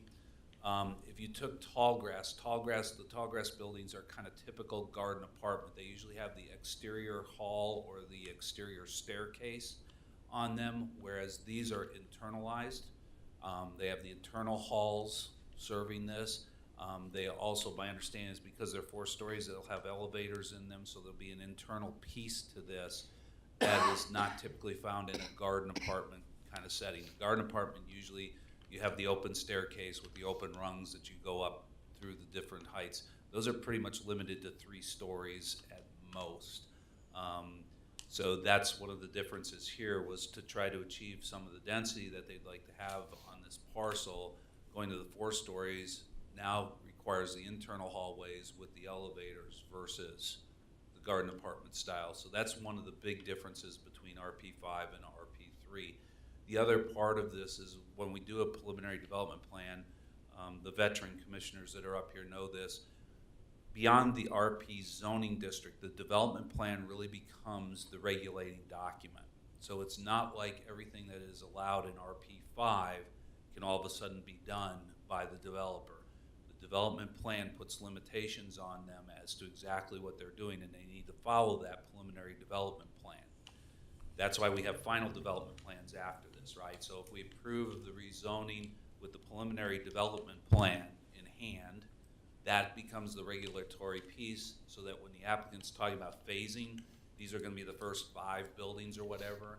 When that final development plan comes back before you, we're looking for substantial compliance with this preliminary plan. Hopefully that helps to link the different pieces together. And the reason I say substantial compliance is because sometimes things are found in the field through the further detailed field studies and work that'll go on to stake this property out. They may encounter something that was unanticipated that doesn't really change the character or the development itself, but may require the shifting of a building slightly, or some redesign of where they were putting a trail system through or something like that. They're still in that substantial compliance phase, and we do have limitations as to what's approved there. If they have to come back for a revised development plan because they're outside of that compliance, then it opens another public hearing up, and we've got to go through the process again. So just so you're aware, I've gone a little bit longer, but since you're new, I want to make sure you've got an idea of some of the concept there. But I would say the RP5 district is primarily being driven by the building type in this particular situation. Another thing I would add too that I didn't mention is these buildings have tuck under garages on one side. So like the side of the building that has the gray or the parking lot side there, you see parking lot comes up to the building. That's so it accesses the tuck under garages all through there. And you'll notice we've faced those away from the street to the extent that's really possible with the project. Let's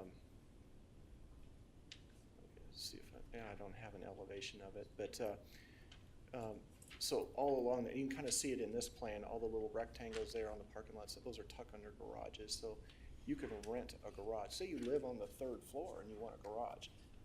You can rent one of those garages. It comes out into the common corridor there, and then you can take the elevator up to your apartment. So it's not just for the first floor residents. That anyone can have one of those garages. Also, the little rectangles with the X's through them, those are garages as well. So those are exterior garages that are also available. We found in this market that people like that. They like the option of being able to rent a garage for their car if they want. We also will have carports on this property as well, so kind of that intermediate. Some people just prefer a little bit of covering is fine. So we want to make sure we do a good job of offering the different amenities that people want, and we find that that's important in this market. Just for the commissioners who will be familiar with this project, the newer commissioners were not part of it, but the Treadway apartments that are on the other side of the interstate have garage structures, separate standing garage structures as part of that plan. What they do not have is the tuck-in garage feature. This is different than that design. If you're thinking of trying to get an equation to a similar building, because those were 4-story buildings as well over at the Treadway apartments.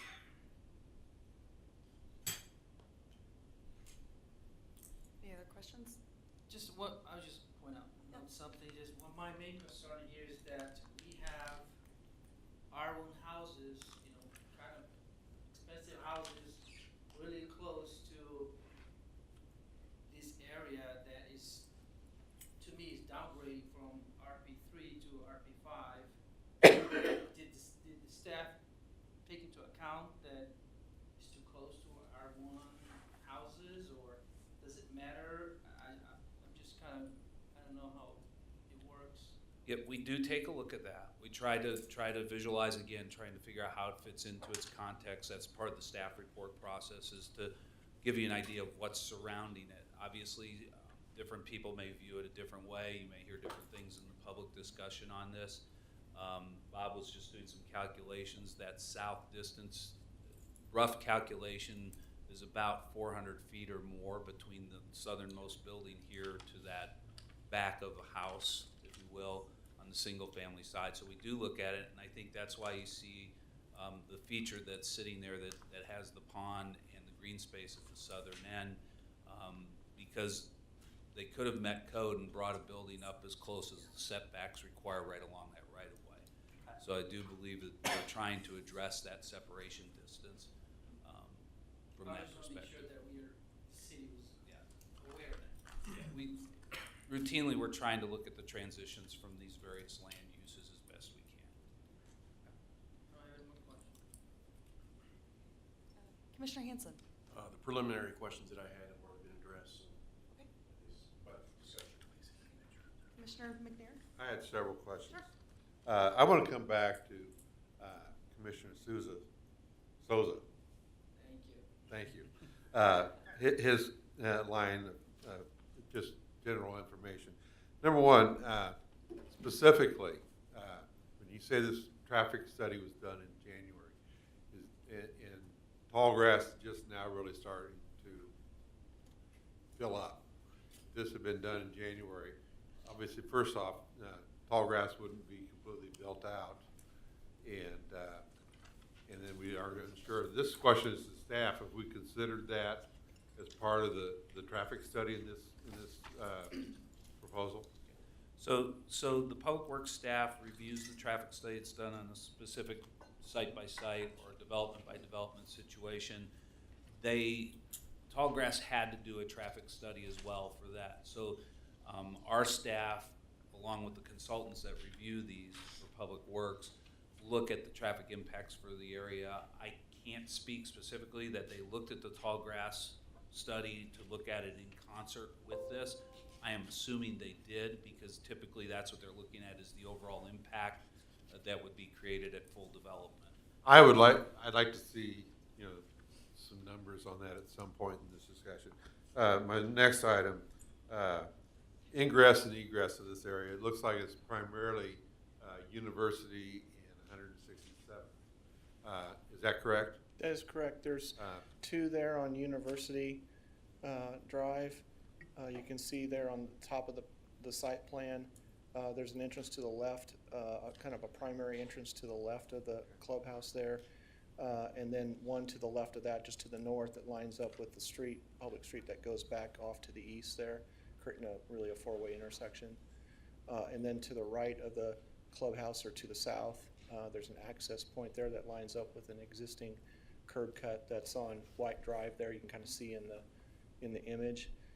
And then a little farther down, we've got another divided island type main entranceway that kind of lines up with our arc road that goes there to the north through the site. Okay. Thank you. One more along this line of traffic. How much traffic do you anticipate, or what portion of traffic that would be going in and out of this area combined with Tallgrass? Do we have as an idea of what's going to actually make ingress or egress through Copper Springs development? Yeah, Do we have any idea? So, I've got the results of the traffic study, which our traffic engineer, Merge Midwest, did. I really kind of high level on this. I'm looking more at the results of what that study was, as well as, the input that the city engineer had on that as well. So, I was trying to give you some comfort as to that, this has been taken a look at versus has not. A couple more questions there. Just target rents. What are you targeting for as far as rents on this property? So this is And I'm where I gonna, get to. and I'm gonna use that word of caution, folks, that when we ask these types of questions, that is really not under the purview of the land use, the rental Okay. costs and the Thank you. I'll rental withdraw the aspects question. of this, so. Okay, I want to go somewhere. Are any of the units, the townhome units, are they all going to be rentals, or are they proposed to be owner occupied, or are they going to be sold to individual owners? What's the plan? We'll plat them individually, but I would imagine that they would be probably rentals. Okay, and just along that same line, has any consideration been given to maybe making some of the townhomes and or the apartment, couple of the apartment buildings, maybe condominiums as well?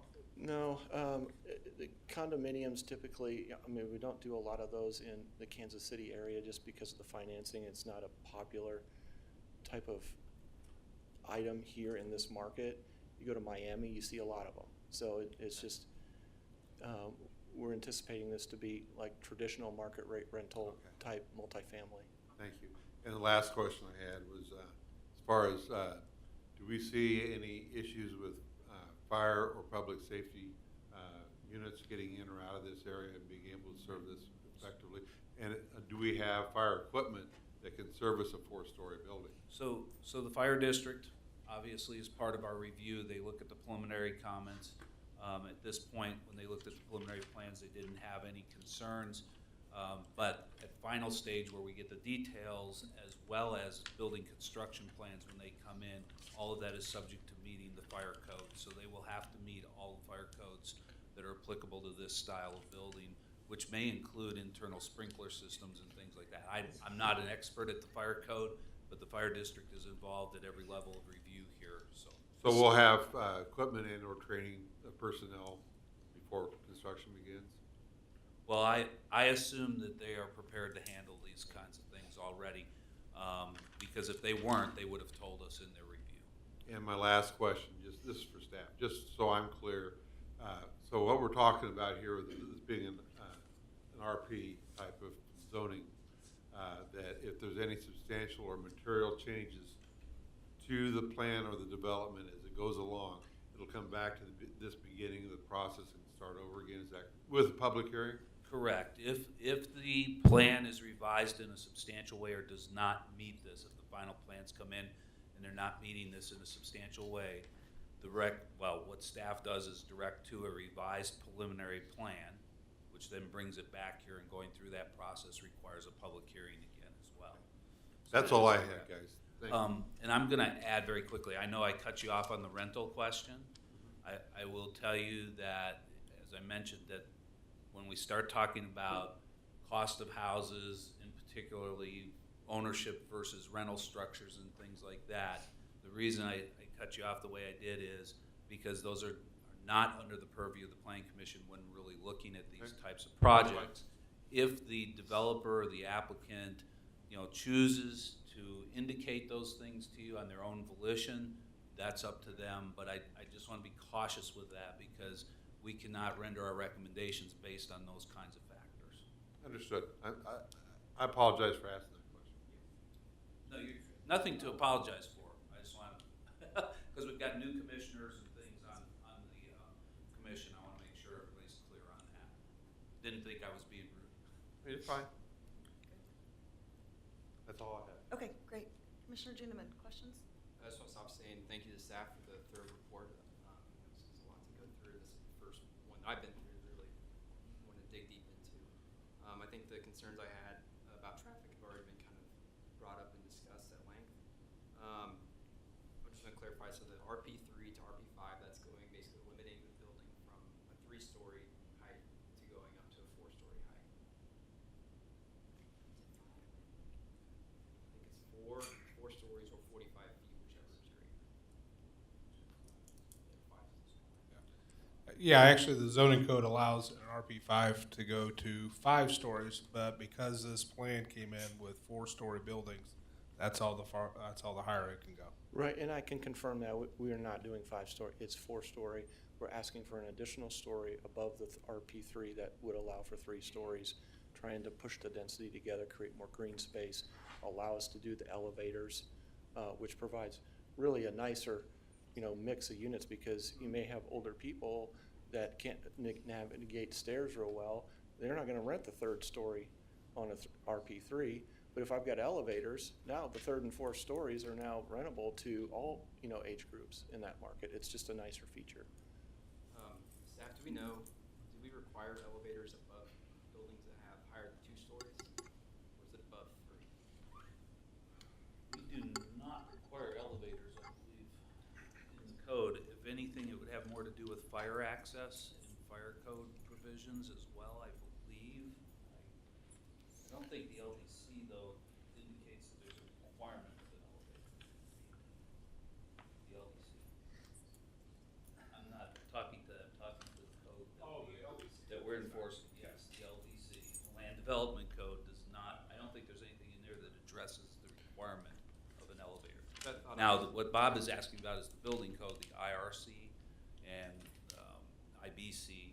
Those codes will apply to these structures. So whether those codes, I can't speak to them requiring an elevator per se in this style of structure. The architect may know, who's here tonight, but that is also a review element that we would have at building construction time. When they come in with their permit applications, they're gonna have to meet those building codes for fire, not only fire and life safety, but also the structural components of that. So I don't know if the architect may know that question or answer to that question or not. Yeah, does the architect here know?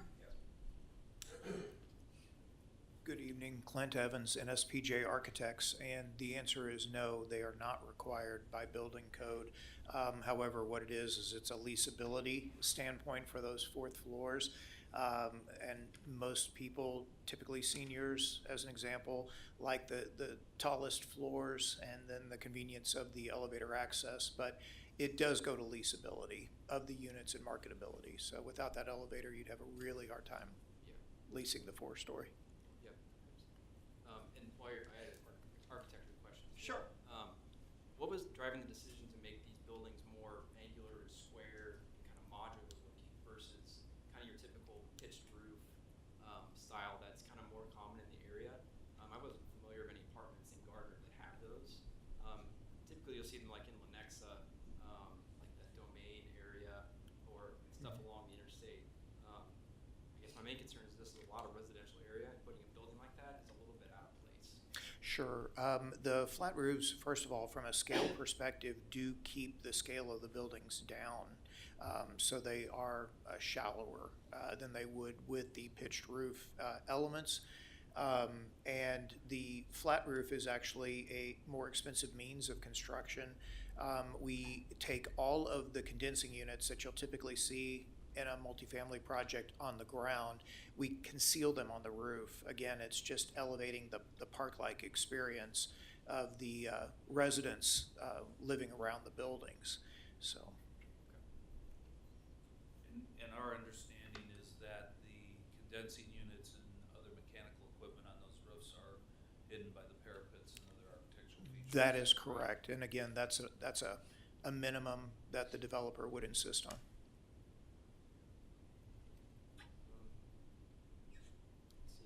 So with the preliminary plan from 2003, we talked about the initial density was proposed was around 15, and this is a little bit above 17. Did you guys initially look at, because you said there was kind of a fitting together, what's the density that we can get with this development in RP3? Was any of that evaluated with RP3 recently with your guys' analysis?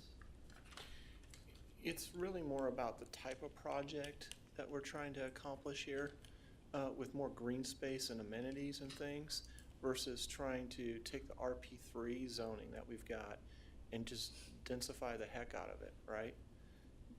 That's not the market. That's not what we're trying to accomplish with just staying. We feel it's a better project by allowing us to go up one more story to the RP5, tie the plan to it, and make sure that, we try to change it, we have to come back again. And get more green space, get the elevators in the buildings, do the amenities that need to be done with this type of project to drive this type of market rate apartment project. So yes, we did look at it, but that's not really where our client wants to go with what he wants to do here.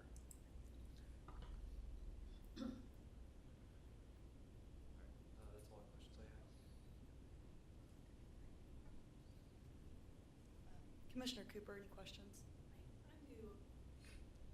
When I was looking at the numbers of this, newer plan, it looks like there could be a density of about 1,500 people there. Is that correct? I mean, that would be kind of a maximum. We've got the other apartments right there. So it's gonna depend on household size, obviously, number of Right. people per unit. I'm So we're- maximizing this, Yeah. but I'm trying to figure out like what's the density of the other apartments that are basically the neighbors of this? Well, the tall grass development is scheduled at just under 600 units. I think it's 594, 598, somewhere in that range. So maximum development is that for that development now. And The where first are they? phase is 184 units, I believe. It's almost complete now. Phase 2 is another 140, I believe. That's gonna be coming through pretty soon, and then you still have the remainder after that in later phases. What are the capacity of each one of those units, because that's gonna make a difference on the density.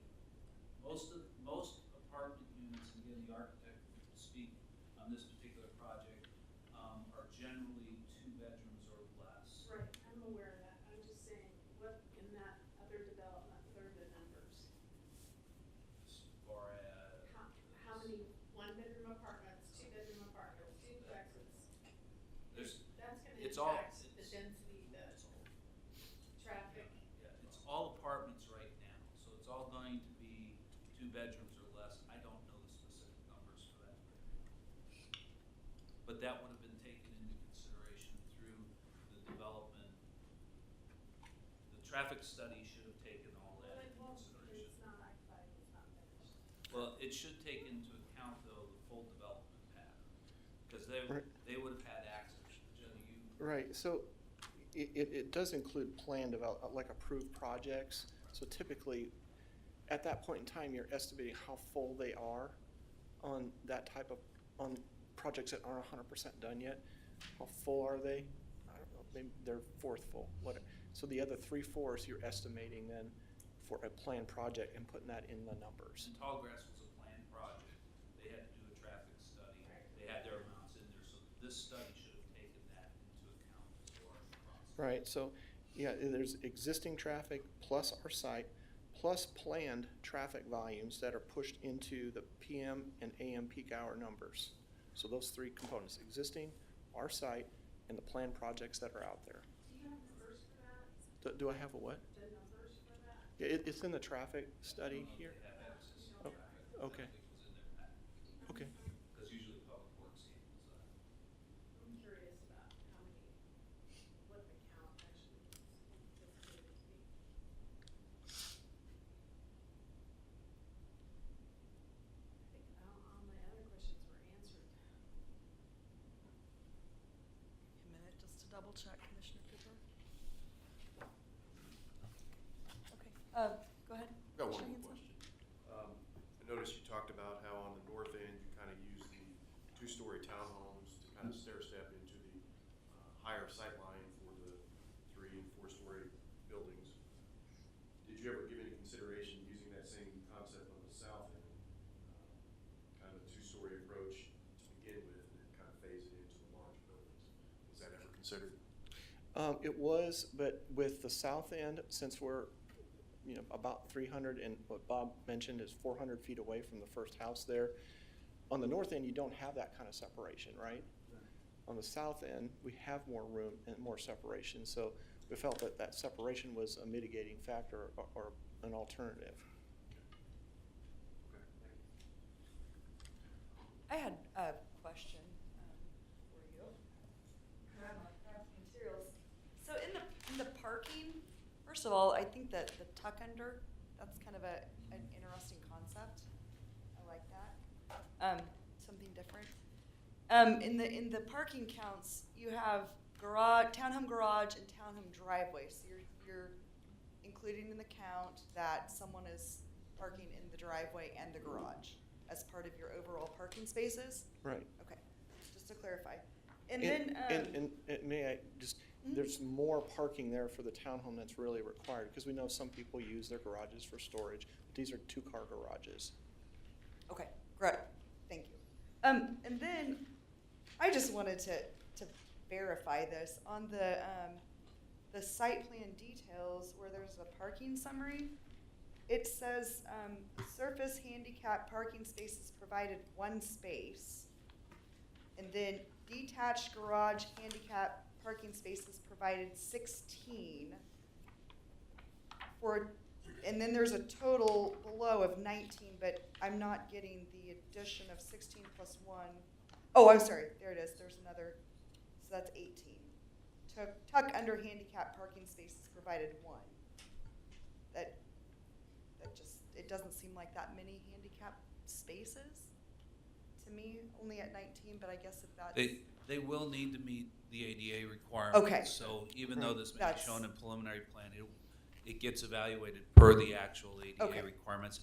And the easiest way to do it is when we look at the phases themselves. Mhm. So as they bring various phases in, they will have to accommodate that ADA space accordingly.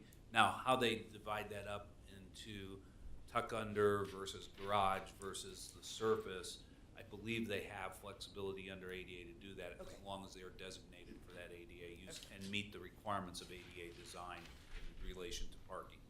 Dave's absolutely correct. We get into final design, that's where we start, we need 1 more ADA space in this building to be code, so we'll Okay. change things out to meet that.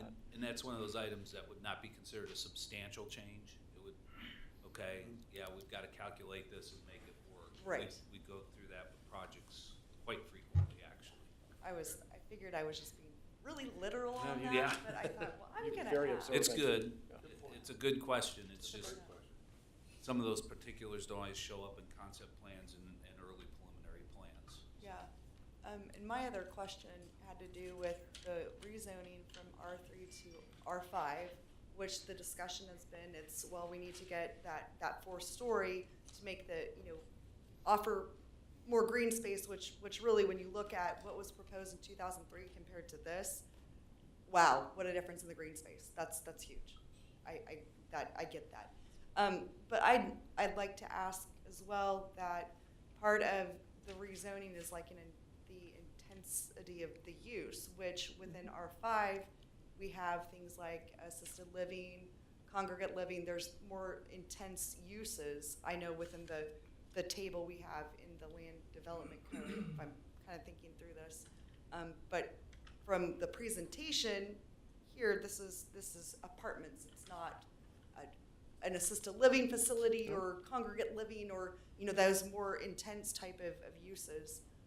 It's the apartments and the needing for the 4th story as to why That is correct. We are not proposing any kind of senior living or congregate living or any kind of senior housing type project with this. This is strictly market rate type multifamily with the townhomes on the north end and the market rate apartments on the rest of the site. Okay, that was my other question. Thank you. Madam Chair, I'm Yeah. going to make a suggestion of Please. procedure. I'm assuming we have people here that are wanting to speak on this item. So I think I'm going to ask commissioners to hold any further questions for now. Let's get the opportunity for the public to speak here. I also want to make sure that staff gets in front of you with the preliminary plan kind of presentation they had, just so you can see that. But I think at this point, the best procedure is to allow for those in the public that may wish to speak on this to come forward, recognizing that they will make their statements to the Planning Commission and ask questions. The applicant can have an opportunity after that to respond to those questions as we go through the process. So I would suggest we do that for the sake of those in the audience that we have waiting. Yeah, we can definitely do that. All right, so we'll go ahead and open the public hearing then formally. Please state your name and address for the public record if you'd like to speak on this item. Again, please direct the comments to the commissioners. We'll make notes, and should there be any questions, we'll make sure they get answered. So with that, we'll give individuals about 3 minutes to speak. Brian Keeney, 28605 West 162nd Place. I appreciate you guys looking at Genesis Creek across there, across 167th Street. I'm one of the 8 houses on the north side. I can't probably show you where I live at, but I'm living in one of the houses that these 2-story townhomes back up to. We got this letter here, which if I could talk to somebody afterwards about the buffer, what the city buffer means, does it actually go to the curb at the front of my house? Back, because that's what this picture is showing. That means it's not from the, or is it back of my property line? Back, because So- that's a huge difference. Yeah, I believe that map there, and I'm gonna have to verify this, but that map there is an indication of how the notification buffer was around it. So anybody within the 200-foot buffer, which is the lighter blue Blue. on that, had to be notified per state statute and local code, so they should have received individual letters on it. Which we did, Yeah. and that's what I was asking, so does that mean that they don't have to be 200 foot from my property line, it's 200 foot from the Yeah. city street? So what you have isn't buffer between buildings, that's just a zone. Everyone in blue or red has to get a letter about this. Okay. So that's just a So legal that doesn't have anything requirement. to do with the buffer on the distance between the buildings? Correct, yeah. Okay, because that was my concern, is because that 163rd Street right there, which goes to APAC, is right in my backyard. And if they're putting these properties, even though they're only 2 stories right there, and if I can talk to you later, maybe don't take the trees out right there, because that's the trees that would keep me from seeing these buildings. Maybe we can discuss that later. That's my biggest thing. I mean, the traffic study is what it is. I think everybody has a concern about that here, and I appreciate that. You didn't say anything about University Drive traffic study. University is packed now as it is. You keep saying 167th Street. I think University, especially with Tallgrass, I don't know how to go back to some of these pictures, but you all know, because we've been here with Tallgrass as well, everything up there in that upper corner is going to be Tallgrass. It goes all the way back to, so that's 600 units plus 600 units. If you just do a person and a half per unit, you're looking at 18 to 1900 people with cars going back and forth in that entire area. Sewers, everything, traffic. You were talking about noise for the people at Genesis Creek. I wish I had that 400-foot buffer. They've got that buffer with that pond and everything there. I'm looking at probably that road, I kid you not, from my property line, that road is 5 feet from the back of my property line of my house for these 8 houses right here on 162nd Place with all those 2-story townhomes right there. Give me 400 foot, and I won't even come up here and talk to you, but when it's that close to my property line, I have no choice but to come up and say something. So I appreciate the time. I don't know how much more time. I probably don't have much. But no, I mean, there's 115 current homes in Copper Springs. They're still building there. The 600 in Tallgrass, 600 here, not to include old Copper Springs. I mean, you're talking hundreds and hundreds of people in this small little area. I'm all about development. I'm all about, you know, doing good for the community and everything else. But when you're packing this much stuff into an area this size, it just, I don't know, it just seems a little too crowded for me. The density seems off. If we could put to the side and talk about it later, I'd appreciate that, because I mean, I have so many more questions and things. I mean, I wish I had as much time to talk as the applicant does to throw my complaints out here, but I don't, obviously. So I'll step aside and let somebody else come up and talk, but that's just, my feelings are, you guys are thinking about Genesis Creek. How about the people that are up here in the homes that are, you know, literally a stone's throw away from these 32 2-story townhomes that they're taking the trees out? That's right in my backyard. So, thank you. Thank you.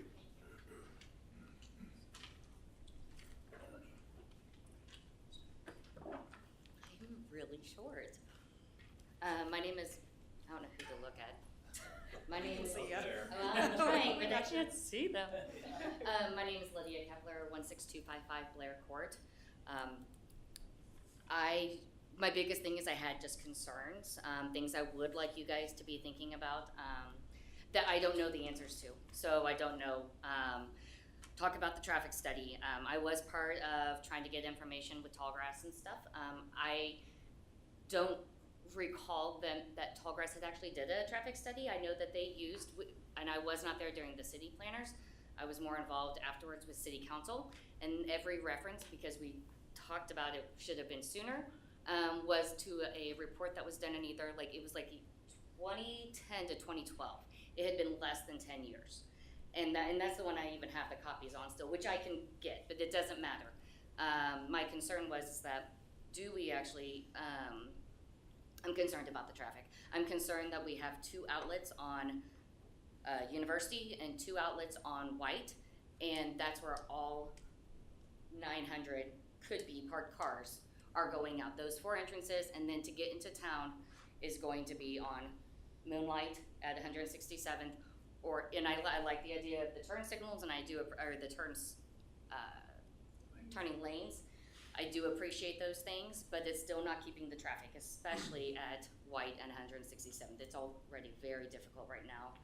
Turning left, turning right, seeing over hills. So I feel like we have very limited space on going out there. Okay, so I have that as far as the funneling to just those 2 roads. Traffic through the neighborhood, it is a concern of mine, just because my understanding with Tallgrass is that there is going to be a couple through streets as the development keeps going. So my concern is because we only have 2 outlets here, people are going to start going through the neighborhood. My concern there is kids. There's a lot of kids, if you drive through now, that are constantly out if the sun is barely shining. I'm concerned about the look and the style of the building. That was a big thing when we did talk with city planners at the time and with city councilmen during the Tallgrass issue or proposals, that it was a big stressor and supposed to be they're really looking like what's around them, and they're really going to fit into what's around them. And this one, it is gorgeous. I'm not going to lie. It is very, very pretty. It definitely is Lenexa. It looks like their new ones. It's beautiful, but it doesn't fit on any side of it. So that's a concern of mine. We've talked about, I've seen several times on the proposals where it talks about quality materials. My question is, what is that definition for city planners? I don't know. I've been very impressed with Tallgrass. They did a great job so far. I can say that, and so I don't know. I just don't know the answer. I wanted to know if city planners here have the same focus as far as with that continuation of the look of the neighborhood, so we don't have something very stark and different. Because even with Tallgrass, they did come through on that and really kind of set up. It is not a bad flow by any means. I was impressed. Just concerned about the school issues. I was concerned about elementary school and middle schools, even with the first 600 apartments. So we're doubling that now. So my concern is still there. And though I know you guys have nothing to do with the school board and those decisions they make on the different schools, it's still just something to consider when we talk about density. Wanted to know. I wanted to say one of my concerns also with this plan is on the stormwater pond.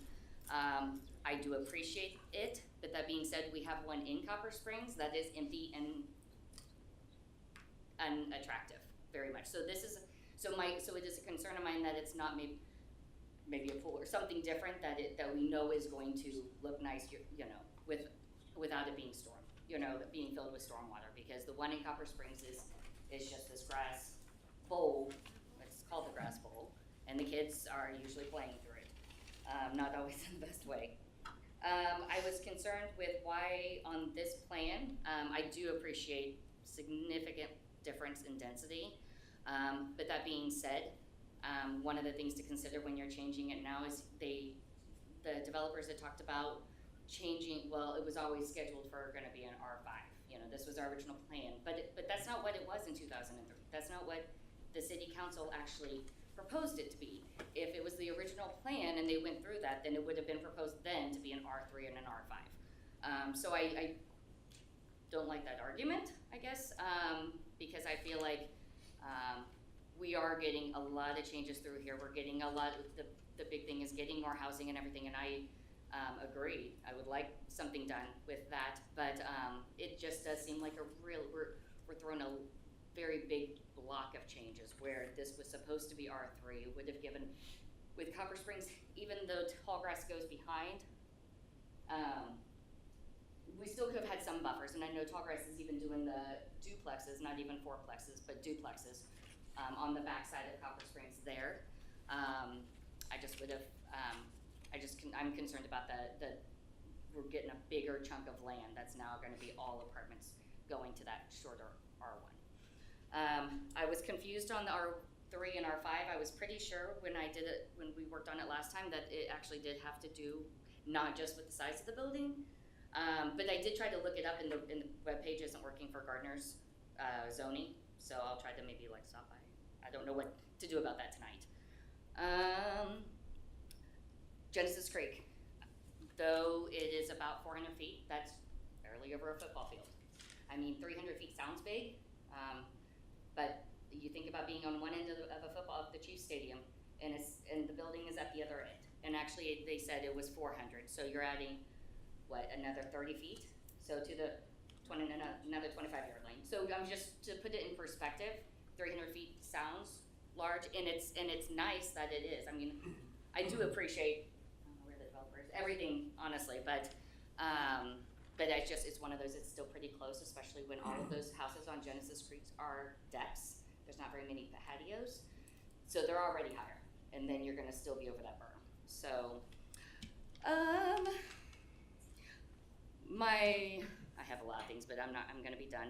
I wanted to know if it was possible to get the traffic plan actually published, or like someplace that we could so we could see it. I'd be curious about that. I am really worried about the traffic. It is a big thing for me because my kids are not paying attention in the road sometimes. So I just didn't know if that's something that's even available. And then my last thing is, if as we get more information, I don't understand exactly what tonight is, if it's you're approving this tonight or if it's under consideration, but just if some of these questions that we don't feel like we have good answers for, what is our next step as citizens? I know that we can do the petition, I read that, but I remember when we went through the city council last time, they basically had said, well, everyone said, well, if the city planners approve it, we're pretty much gonna say yes because we are trusting their opinion, which I get. So I'm just trying to figure out tonight with the city planners, what can we do moving forward if we do have issues? Because I don't feel like we knew what we were doing last time, and I still don't. Okay, and I'll make that note Okay. and have staff And answer that is that, gotta think. when we get around to that. Okay. Thank you. Thanks. Appreciate it.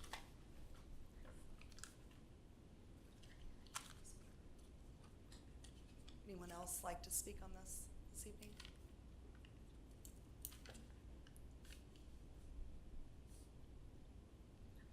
See. Yeah, absolutely, please. If I could just ask what the price point is of the apartments, I don't know if it's okay for them to ask or us, but just kind of shows the quality of what the apartments are. Can you That's state just your my- name and address for the Sorry, public record? Carly Keeney, 28605 West 162nd Place. So what I will tell you is that the planning commission technically can't be asking that question. If the developer or the applicant chooses to answer that question as part of the responses to the questions that have been raised, they can volunteer that information. Okay. So it's kind of up to them. Got it. Okay. But Thank you. you've raised the question, so. Thank you. And why don't we wait for just a second? I want to make sure, I want to make sure that all the public comments are heard first, and then that way we can kind of. We can go back and Yes. forth and have some discussion. Would anybody else like to speak on record as part of the public hearing? Seeing no one coming forward, I will entertain a motion that we close the public hearing. So moved. Second. I have a motion that we close the public hearing made by McNair with a second by Hanson. All those in favor, please indicate by saying aye. Aye. Those opposed? Motion carries 7-0. The public hearing is now closed. Commissioners' discussion. I captured, obviously, the traffic study, not only on 167th, but also what might be done as far as traffic studies on University Drive and White Drive as some takeaways. I know there was the conversation about the material quality and also buffering, which I'm looking to staff for guidance. I think those details, should we proceed and move forward, that could come with the. Let's have the applicant come up and try to respond to some of those questions Okay. that they heard, because in some cases, the study, I know like for the traffic study, they need to include all roads that are in the vicinity or adjacent to the Sure. property. So I think the best thing to do at this point is allow the applicant the opportunity to respond to some of the questions that have been raised by the public. Okay. So that you've got their information directly, because a couple of these things Yeah, a couple of are these. outside of my purview. Yeah, absolutely. So yeah, just to. And then we can, like the questions on procedure and other things. We like can that, I'll add talk those through on. that. Okay, so let's, the ones that I did capture are the traffic study numerous times, and also talking about you know, what buffering would be, it looks like on the 163rd, on the north portion of the development. So I'll stop talking. I just want to add to that. Yeah, And others. along the buffering piece, the tree line, that's a question that we Correct. get regularly for different proposals, so I want to know what's going to happen with the tree line. That's always an important component of all this. Speaking to the tree line first, the interest is going to be in, as much as possible, protecting those, because those are as much a sale amenity, if you will, for the people looking to lease those. That actually generates more rental income for those units because those are the most desired along the greenway. So NSPJ Architects actually has 5 landscape architects in-house, and so we are very proud of the creative look and the preservation of any existing landscaping. That's why you see the site plans in general take on a much more elegant feel with the layouts versus the typical gridded look. So we really like to nestle these buildings in what we consider to be a park-like setting, and it also generates the most revenue and desirability for location for renters to choose this community over all others because of the setting that the buildings are in. So as far as answering the question on the rentals, we did an extensive, or the developer did an extensive market study of all the units in the city and comparative analysis. We are coming in at market rate, and we are looking at anywhere between $800 and $925 for a 1-bedroom. That's going to be an average of 830 square feet. A 2-bedroom unit is going to be about 1,290 square feet. That's going to rent anywhere from $1,000 to $1,200 a month. And then the 32 townhomes are all 3-bedroom, and those are going to rent anywhere from $1,400 to $1,500 a month.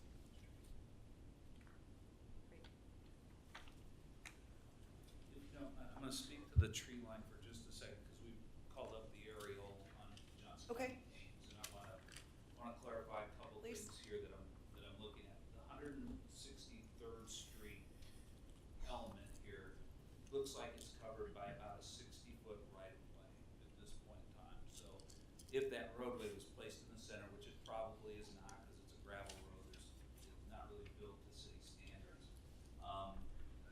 The center line of that right-of-way is 30 feet on either side of that center line. So that's going to be left undeveloped because that's right-of-way, it's property that's owned here. There's tree line that is located on the north side of the roadway, which will be off of this development property completely, which looks like it's right behind the fence lines. And that's what our property goes 6 feet into that. That's what I was wondering. But there's still trees on further south. Okay, so I just wanted to make sure, for clarification of the tree line, I wanted to make sure.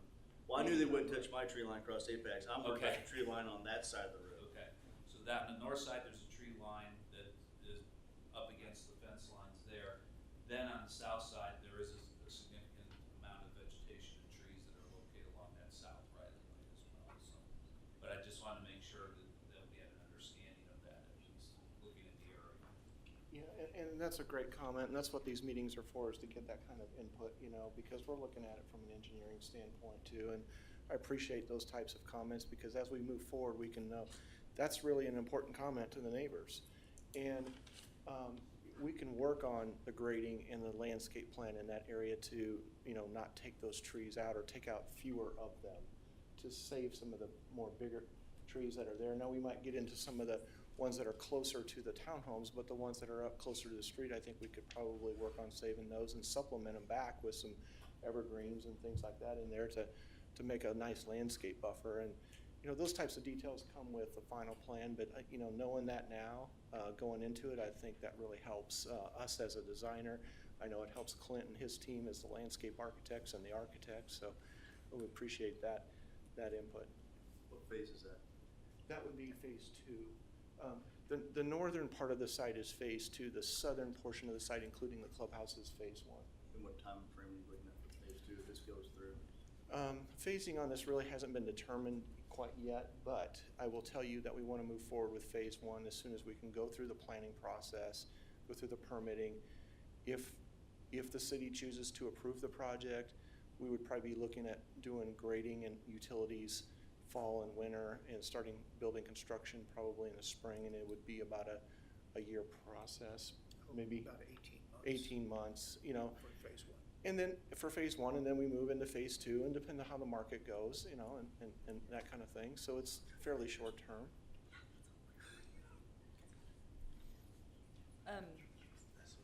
Traffic study.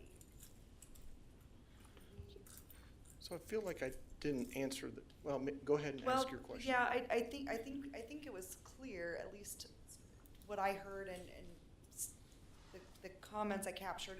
Clear on 167th, but there was also some concern regarding University Drive and White Drive. Were those included in the traffic study? Right. So the traffic engineers looked at the capacity of mainly the capacity of three intersections: White Drive and University Drive. Okay, at that intersection. University Drive and Moonlight Road, and West 167th and White Drive. Okay, mainly, and I'm sorry you don't have access to the narrative and all the numbers, because there's plenty of numbers. But I'll just read you some sections out of the report here, which, I think that would be fair. couple things. The question was asked, you know, about the tall grass. Is that the name of it now?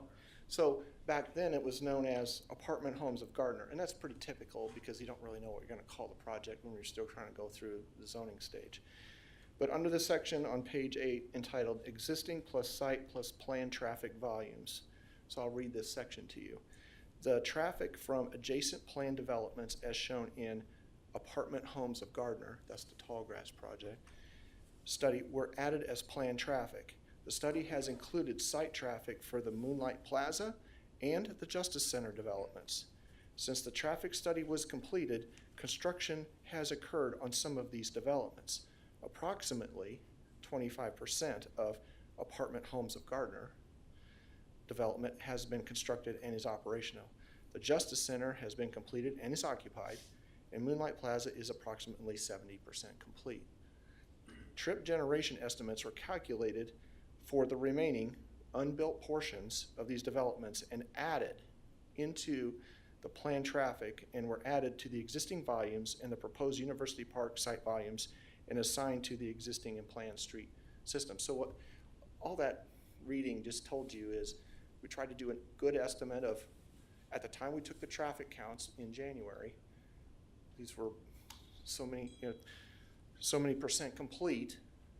We estimated the rest of the traffic and threw it into the numbers to make sure that we had an estimate for the built yet unoccupied portions of those projects. Now, as far as capacity on University and White Drive, typically your bottlenecks are always at the intersections. The through lanes of road handle a lot of traffic. It's the intersections that are the bottleneck. And what we found from the traffic study, and I'll read you that section here, is, and this is on page 9, about the middle of the page, existing traffic conditions. And it gives some figures which depict the results of completed analysis for the existing AM and PM peak hour volume scenarios. All individual movements at the study intersections currently operate at a level of service C or better with minimal queues. That's pretty good from a traffic standpoint at existing, some delay. And again, levels of service, for those of you who may not know, have to do with analyzing the intersection and how long you have to wait to make your move. And there's a table as far as, it's a letter grade A, B, C, D, E, and F. And as you can imagine, the further down in letters you go, the more delay that you have. So C is kind of right above middle of the road there. Then we looked at existing plus site traffic conditions. As shown on those movements, all individual movements at the study intersections would be expected to operate at a level C or better with minimal queues. So what they're saying that is that adding the site into what's there keeps the level of service, and it's going to change some, but still at that same letter grade. So there's capacity there. Then we started looking at turn lane warrants, because you start getting higher volumes of people turning left, those types of things, and that's where the recommendations for the turn lanes out on 167th and those at Moonlight came into play. Okay. I have a question. Yeah. We've been in kind of an unusual time because of this pandemic. Right. So how has that been taken into consideration with the traffic studies as well? You know, back when, and the traffic engineers can talk more about this in more detail, but I will tell you that people started going back to work more, you know, late last year. Obviously, we had some still coronavirus at the first of the year, but 2020 and 2021 is where, you know, the traffic, people trying to analyze their projects, right, and do existing counts. The counts were off. So then they started looking back at, well, what were the counts at those same intersections before the pandemic? Like, you know, you could go back and look historical data like 2018, 2016, and you can kind of do a projection of that historical data based on the growth of the community and where should we be at. And what traffic engineers typically did during the pandemic is add in a bump up in background traffic to account for that pandemic. What they're seeing in the 2022 counts is that traffic has pretty much restabilized itself, which is when these counts were added, or when these counts were done.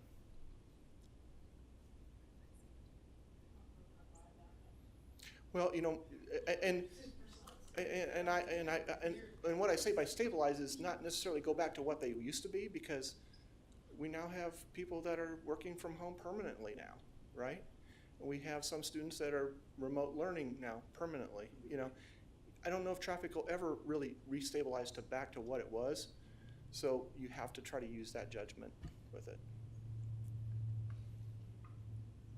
While we're with you, I think this is maybe a good time for one more around the, here with the commissioners, and then I'd like for Dave to address the procedural question. And let me if you'd like to raise, add in on let me traffic. raise one thing about the traffic study real quick. The traffic study is a public document. It is available for the public to look at any time, and regarding the question, we can make that available to you. Probably if you leave your contact information with Bob, we can get that to you even tomorrow or whatever. But it is available on request, and that generally the reason why we don't bring traffic studies forward is they're very technical kinds of documents and numbers, and we rely on our public works staff or engineering staff that's in charge of looking at the functions of our roadways, and when they give us a list of conditions or they indicate that the study meets all the criteria and operates right, we rely on those comments. That doesn't mean that we can't ask further questions of that engineering group, things like that. So we may want to talk about that later after we've gotten through some questions here. Well noted. Commissioner Cooper, do you have anything else you want to bring up? Not right now. Okay. Commissioner Juniman? Not good right now. Commissioner McNair? This is a question to Dave. Are we allowed to look at any input from the school board or whatever we would have as far as the impact on, have they had a chance to weigh in on this project as far as what impact it would have on the school system? You didn't make any, I don't think you made any direct contacts with the school board. We've not had questions. Usually we do not, unless it's associated or nearby a particular school facility itself. Now, having said that, there are many times when people are concerned about numbers like apartments and what it does to the school district. Usually household size is smaller in apartments in general, so the impact's a little bit less. That I can't speak that that's the way it will be, but in general, that's the general findings, because you're limited to 2 bedrooms or less usually in those apartment situations. So you're not finding that significant household number that you might find in a single family home. Did they have a chance to or respond to tall grass? That I do not know. Those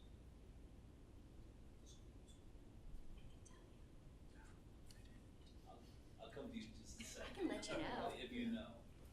Yeah, I don't know if they addressed the school corporation, but we did have Tallgrass, the developers, come into the office the other day, and they said that there was kind of an interesting thing that was going on with rentals at their place. They were seeing older residents moving into those apartments rather than your families with school-aged children. Basically what the developer indicated on Tallgrass was that it surprised them the percentage of elderly that they're actually renting to at this point in time. And they wish they had more first floor units because of that. Just as a comment. Before we go there.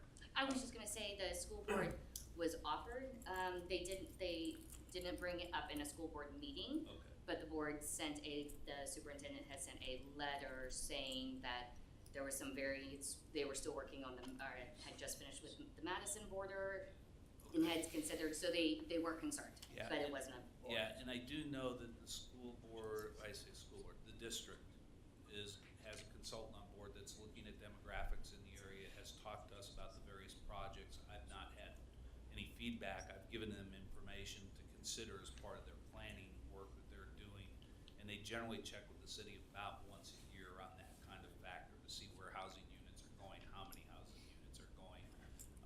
But I've not heard anything back since I gave them the latest information, which would have been about Dave, that you brought up an interesting point, that, you know, with Tallgrass, that their rental base had been more elderly. That surprises me, and I would imagine in this context, with the elevators, you probably see maybe potentially some more of the same phenomenon. Well, it surprised us. It surprised the developer, Tallgrass. That's all I can really speak to. I can't tell you specific numbers. It was an observation they made.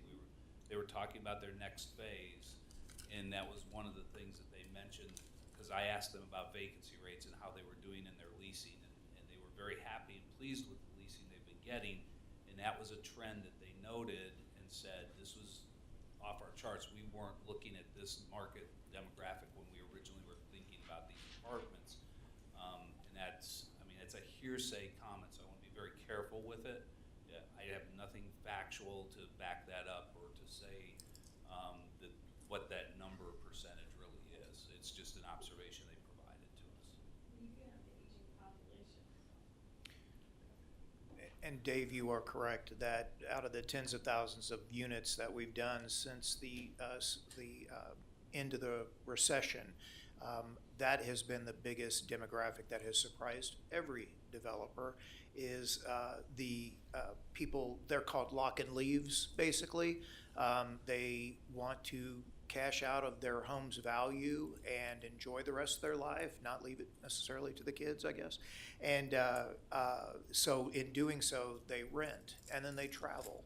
And again, that is a surprising demographic, and the seniors like having, they don't want to go to an age-restricted facility or something like that because they don't want to be around other people to make them feel old.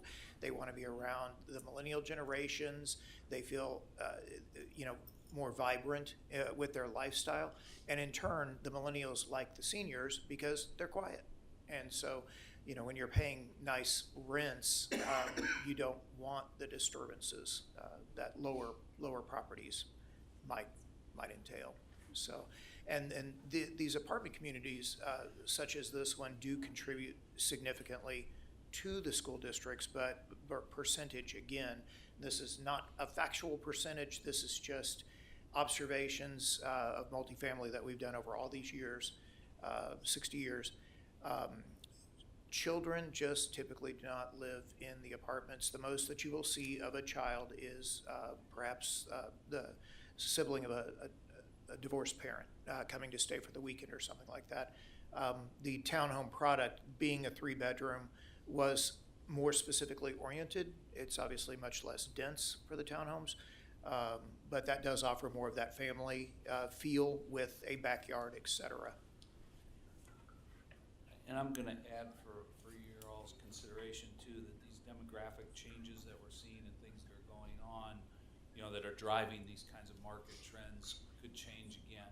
With housing affordability being what it is, even though we're seeing these kinds of trends, we don't know what the future really holds in regard to a family that's only got a certain amount of income and they may not be able to get into a single-family home, or they may not. So the option is, I may have to bring my kids to an apartment because that's about all I can afford. So I want to be careful when we talk about demographic trends. You know, the full side of the discussion is we don't know where this thing goes in the future. We're seeing surprising things that nobody really predicted. We are seeing at least two generations, if not more, who are opting to have that maintenance-free lifestyle, but be in the middle of something that's active, that offers amenities, things like that. And many of these complexes, when you compare this to a Lenexa or other places, many of these complexes, it's the amenity attractions that are also drawing most of these folks in. They get the ability to walk throughout the development because they want to be outdoors and they want to walk. They don't necessarily want to just live in an apartment that's, you know, sitting there with parking lot around it. So,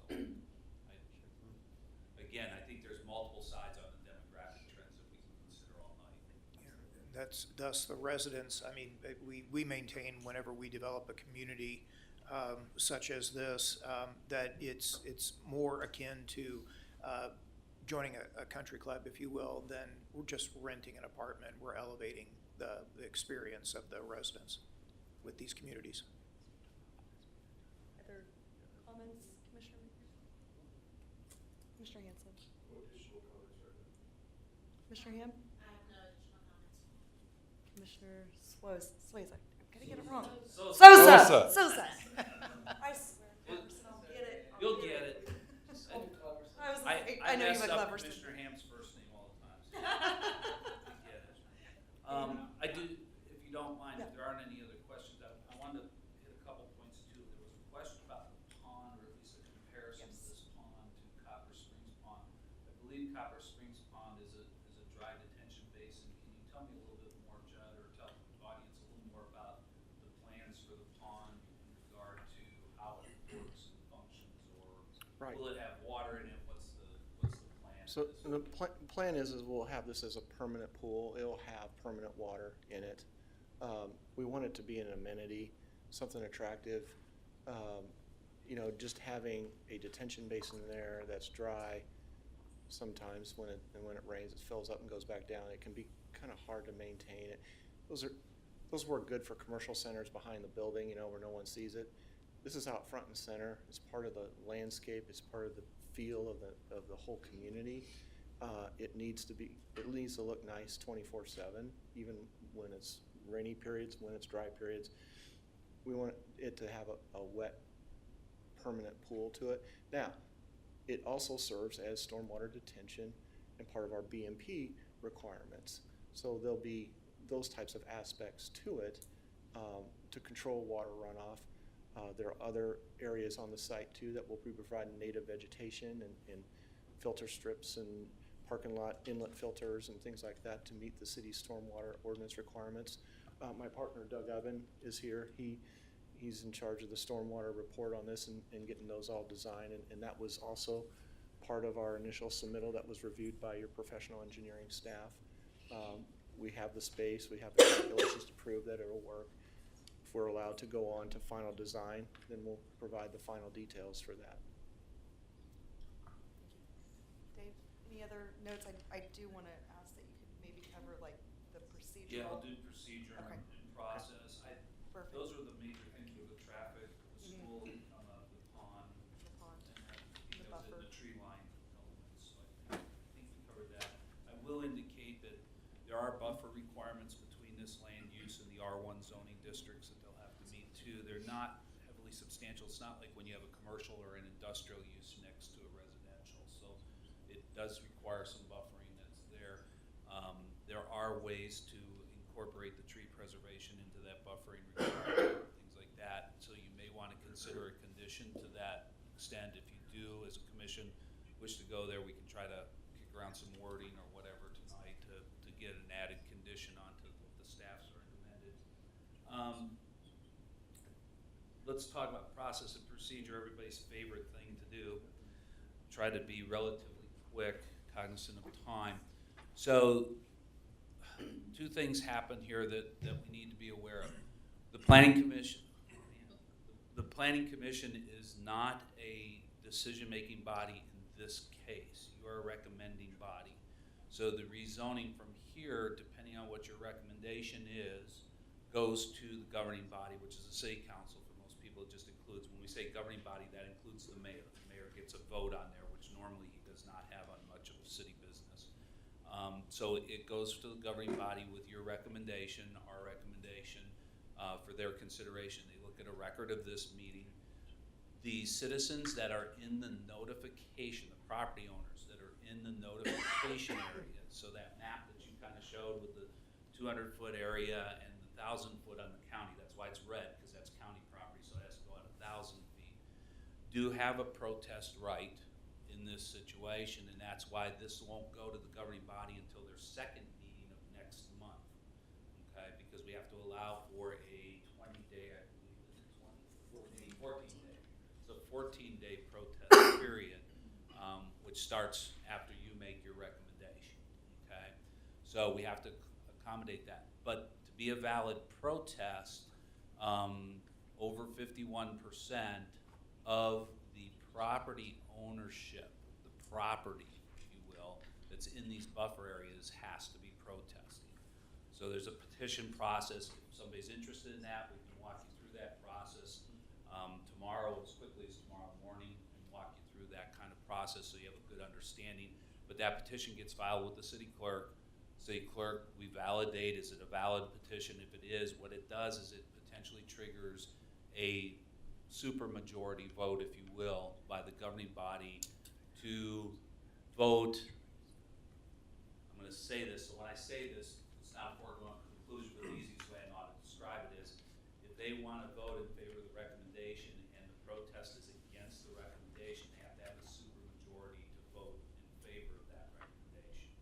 Okay, so there's some parameters that they would have to fit on the governing body side. So there is that protest element to this. The governing body would be the decision-making body. If they choose that the rezoning is good with the associated preliminary plan and whatever conditions are associated with that, that has a term that's associated with it as well. The preliminary plan, if it doesn't move forward into final planning stages within 18 months, Bob, something like that, 12 to 18 month period, the preliminary plan could expire and therefore reset the need for a new preliminary plan again. It's kind of what we've got with the previous zoning here. That's why the R3 is intact, but there's no preliminary plan that's valid anymore. So the reality of it is that's how they're extended. The other step that this development has to take is it will have to go before the airport commission. It's within the 1 mile influence area of the airport property. So after the governing body makes a decision on this, that decision is still subject to approval by the Johnson County Board of Commissioners on behalf of the airport commission. So there's an added roughly 60-day process after the governing body's decision where the airport commission holds a hearing, looks at this land use, but they are primarily focused on airport operations. So they're going to look at things like the height or the water features, things like that. Conestoga went through that. If you remember the expansion of the Conestoga Mobile Home Park not too long ago, they had to go through that process. A number of our commercial developments that are in that area had to go through that process. Tallgrass had to go through that process. They, though, are going to be looking primarily at how does this impact airport operations, if it impacts airport operations at all. So that's a process. There is a public hearing that's associated with that.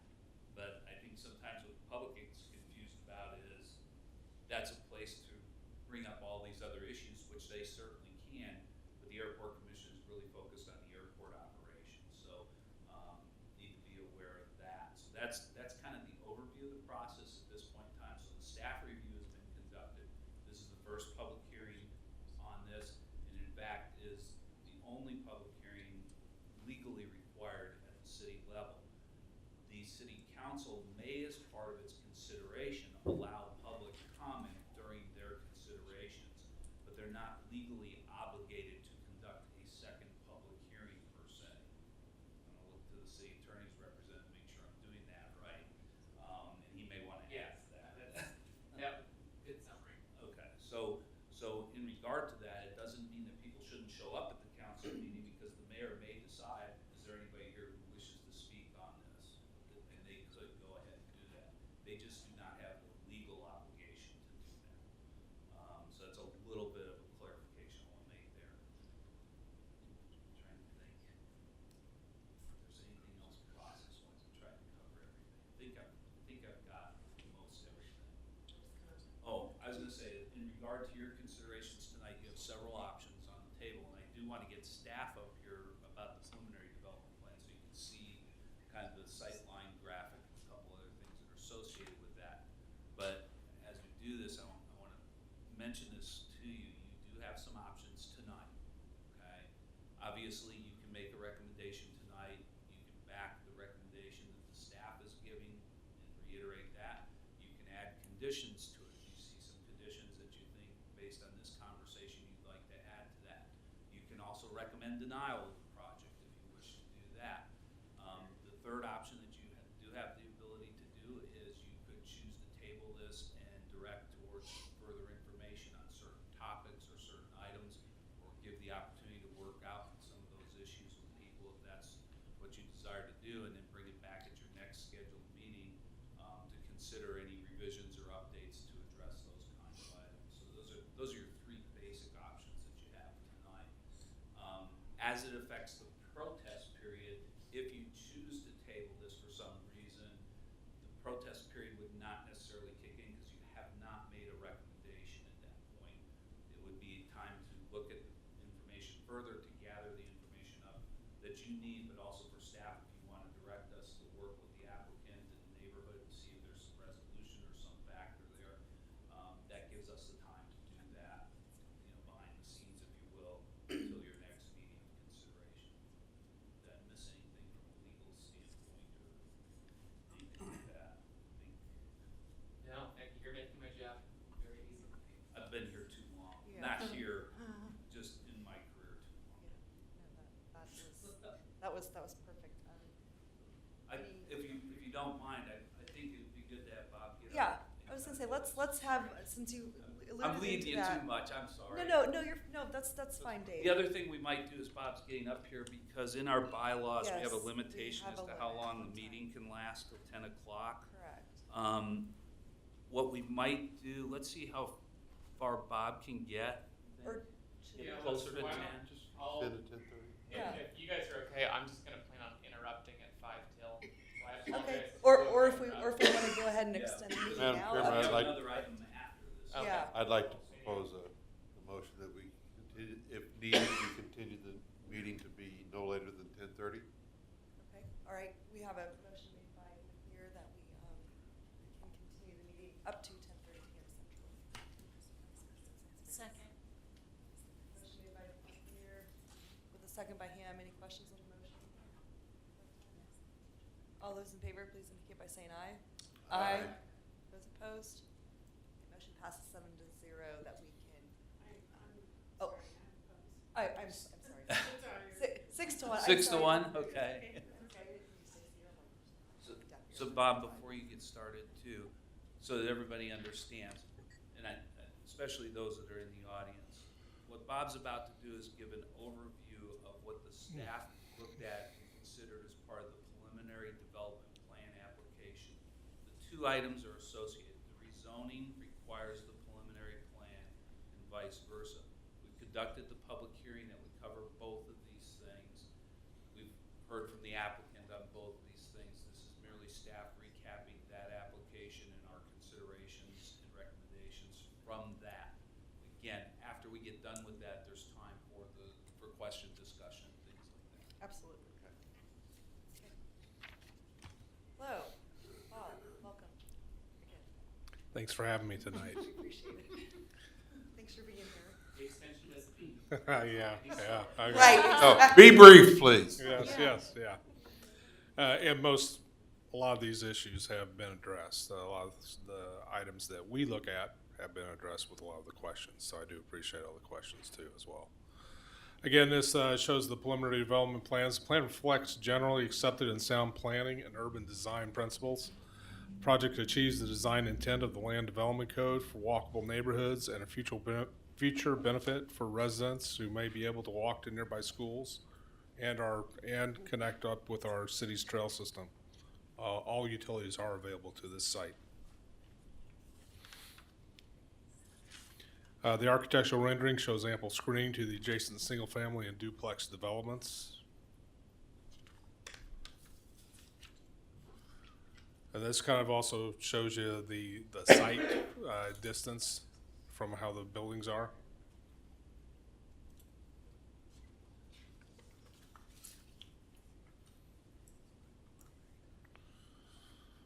Staff findings on the preliminary development plan, the site is capable of accommodating the buildings, uses, and other site design elements. The architecture and materials provide for quality buildings.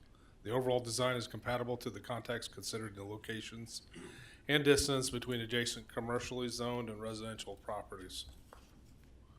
There are several deviation requests as part of this development. Deviation 1 is a general from the zoning standards for accessory buildings. No more than one per lot. There's proposed 30 garage structures and 1 maintenance structure. The staff supports this deviation request. Standards really are intended to address single-family residential areas instead of apartment complexes. And it's not realistic to eliminate an apartment complex to one accessory building over 120 square feet. So the staff is supporting of this deviation. Deviation request number 2 is for accessory buildings. The standard is accessory buildings shall not exceed 250 square feet for each 3,000 square feet of lot area, up to a maximum of 1,200 square feet. And they're proposing 30 1,700 square foot garage structures and 1,090 square foot maintenance building. Again, we support this, and again, really this is intent on really more addressing single family rather than multifamily developments.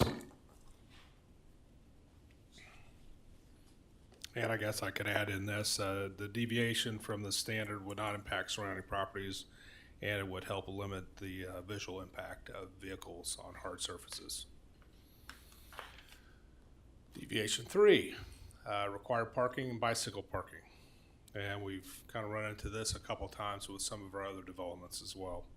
The standard is 1 per dwelling unit and 5% of required vehicle spaces for the entertainment clubhouse uses within 1,000 feet of a designated bicycle route or trail.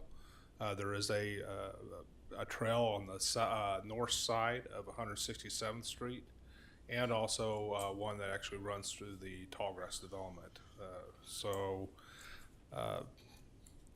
They are proposing 70 bicycle parking spaces of the required 606. Staff supports this deviation request.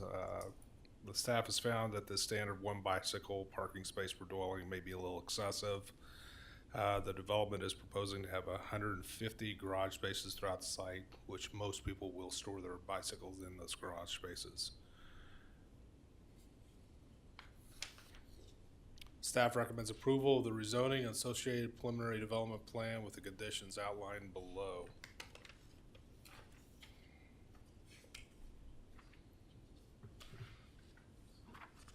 Great, thank you, Bob.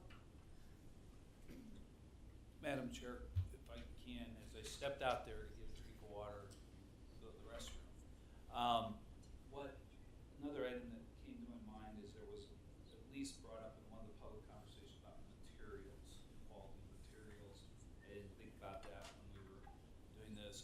We may want to have the architect speak to that for just a second, because we do have certain materials we prohibit as part of the LDC, but obviously materials are now becoming a different game, if you will. There's a lot more things that are being done with various types of materials, including half bricks versus full bricks versus, siding materials and things like that. And I don't know if that's been determined at all at this point. I'm not sure. The rendering reflects at least a character of what they're trying to get to, but I don't know if you all have actually gotten into materials yet or not. Yeah, that would be great to touch on that. Thank you.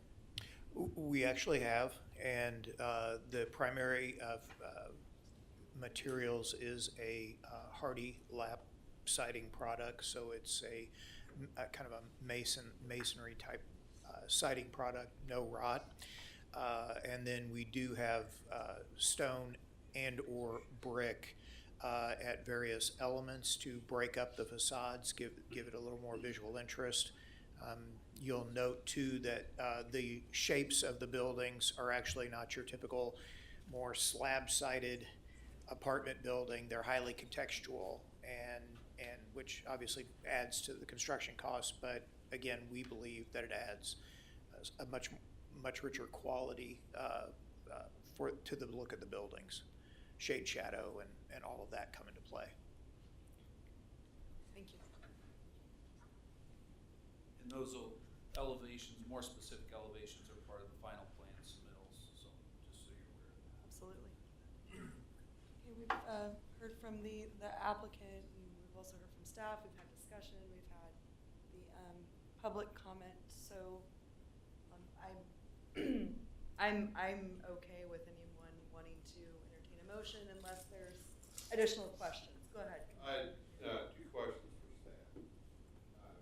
Are we able, as a body, as a commission, to ask for further detailed review or clarification in traffic studies? And number two, are we allowed to maybe ask for the school district to respond as far as capacity and what they're looking for? I'm going to clarify the request for just a second because I was kind of talking here, so I want to make sure. What you're asking for is the opportunity to look at the detailed traffic study a little bit closer. And to possibly, make sure that we haven't missed anything, that we have enough capacity on Moonlight Road. Through this whole section, there's only, Moonlight's only a 2-lane road. So what we can do is get that information to you and also request the city engineer or the staff that's involved in the review to provide their analysis to you so that you can see what they've been thinking and how they came to their conclusion. So yes, that is feasible. In regard to requesting the school district for input, yeah, I'm looking here because what we're required to do is the public notification process, obviously, at this point. If you're thinking about potentially holding this to get further traffic information in that, we can certainly make an inquiry to the school district. We can go ahead and possibly ask them about some things. Dave, what I'm more concerned with is that I just want to make sure that the school district doesn't get, hey, you guys blindsided us and fried us and now we got a problem. I just want them to be able to say, hey, let's put some brakes on this or we're good. That's really, no more detail than that. Okay. That's something that I can certainly make a call to. Yeah, and I think generally that would be maybe more appropriate to ask staff, and I'm sorry to put more on you guys, but ask staff to make that rather than ask the developers. Right, That's I'm what I'd asking like the staff. staff to do. I think maybe less of an imposition on a motion criteria. Just we'll informally have staff check in on that. Madam Chairman, if there's nobody else has questions, I would like to make a motion. Yeah, let me just real quick. Oh, I'm sorry, go ahead. Okay, looks like Commissioner Cooper might have something. Let's go ahead. I'm sorry, I didn't. All right, no worries, no worries. Let's get a couple of questions up. Go ahead. I just wondered if we could get some kind of a recommendation in terms of the property buffer between the neighborhoods and the developments. Yeah, so I did some rough calculating a little bit ago while others were talking. I got the Ames map up. And again, understand Ames is aerial photo overlapped on flat maps. So not all the lines are exactly accurate. But on the north side, sit there on the north side, what I was able to estimate on the north side is roughly the street right of way is 30 feet on each side of the center line. So you got 60 feet of gap there. The required setback that you have to have as a minimum for the RP5 is going to be 25 feet. Within that is the buffer calculation for shrubs and trees and preservation of trees and things like that we can certainly work on that element or that piece. And then there's another 25-foot setback on the single family side that's required. Now that doesn't mean all the houses that are built there today are at the 25-foot line. Some could be further away or whatever, but if you take I'm sorry, it was 20 feet, not 25 feet in the RP. So if you take the 20-foot setback in the RP5 that's proposed, plus the 60 feet of right-of-way, plus the 25 setback,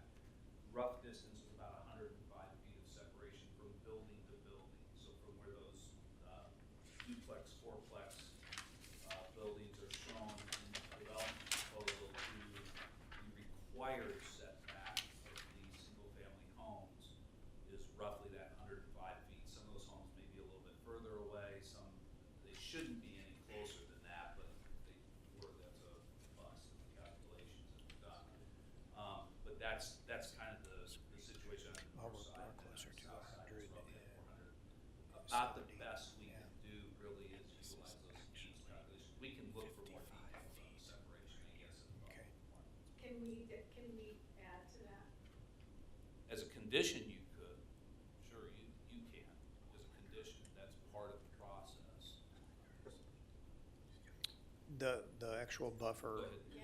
the actual buffer is 170 feet. Between what you're calculating right now is separation. Oh, okay. Is that property line or is that house, my house to your building?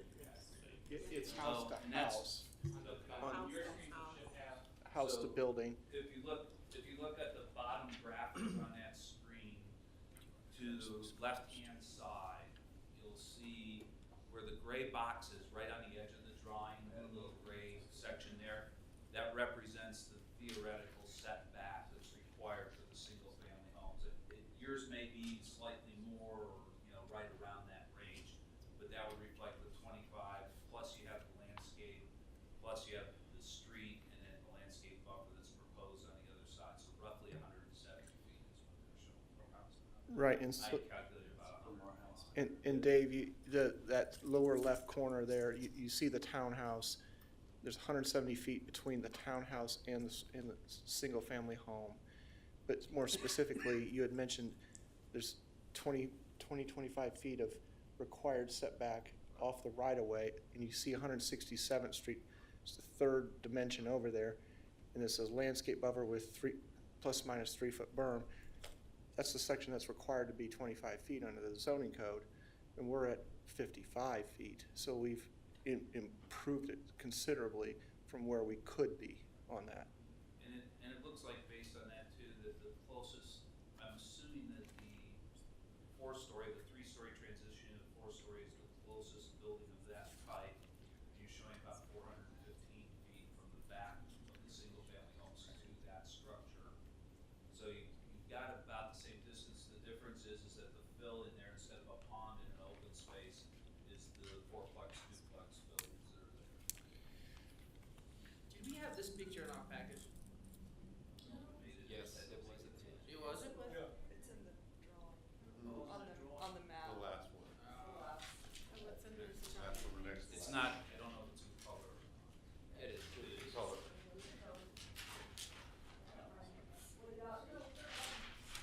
Keep going. Almost there. There you go. Okay.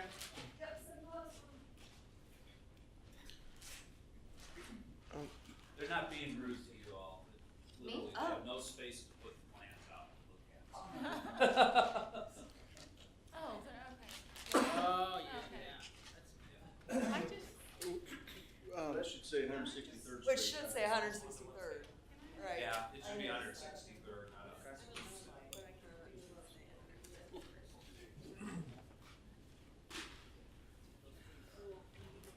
May I ask a question? can I just make a general comment? Um, Are we allowed to do that? Go ahead.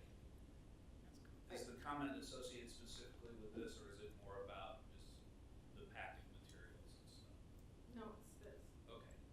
Yeah, go ahead. Go ahead, I just didn't, because we're on the clock, I wanted to kind of see Yeah. more of the stuff that's more. Yeah, go ahead, Commissioner. Give her real I quick. just, I'm a city girl, I'm from Chicago, so I'm used to big buildings, but when I think about being in a house in Newburgh and looking out and seeing this, which is at least 2 stories higher than any house around, it's gonna be, somewhat traumatic probably to the homeowners, and that concerns me a little bit. Judd, does that lower graphic, on the graphic that we're looking at, and this is kind of to get to your point, because this isn't a sightline cross-section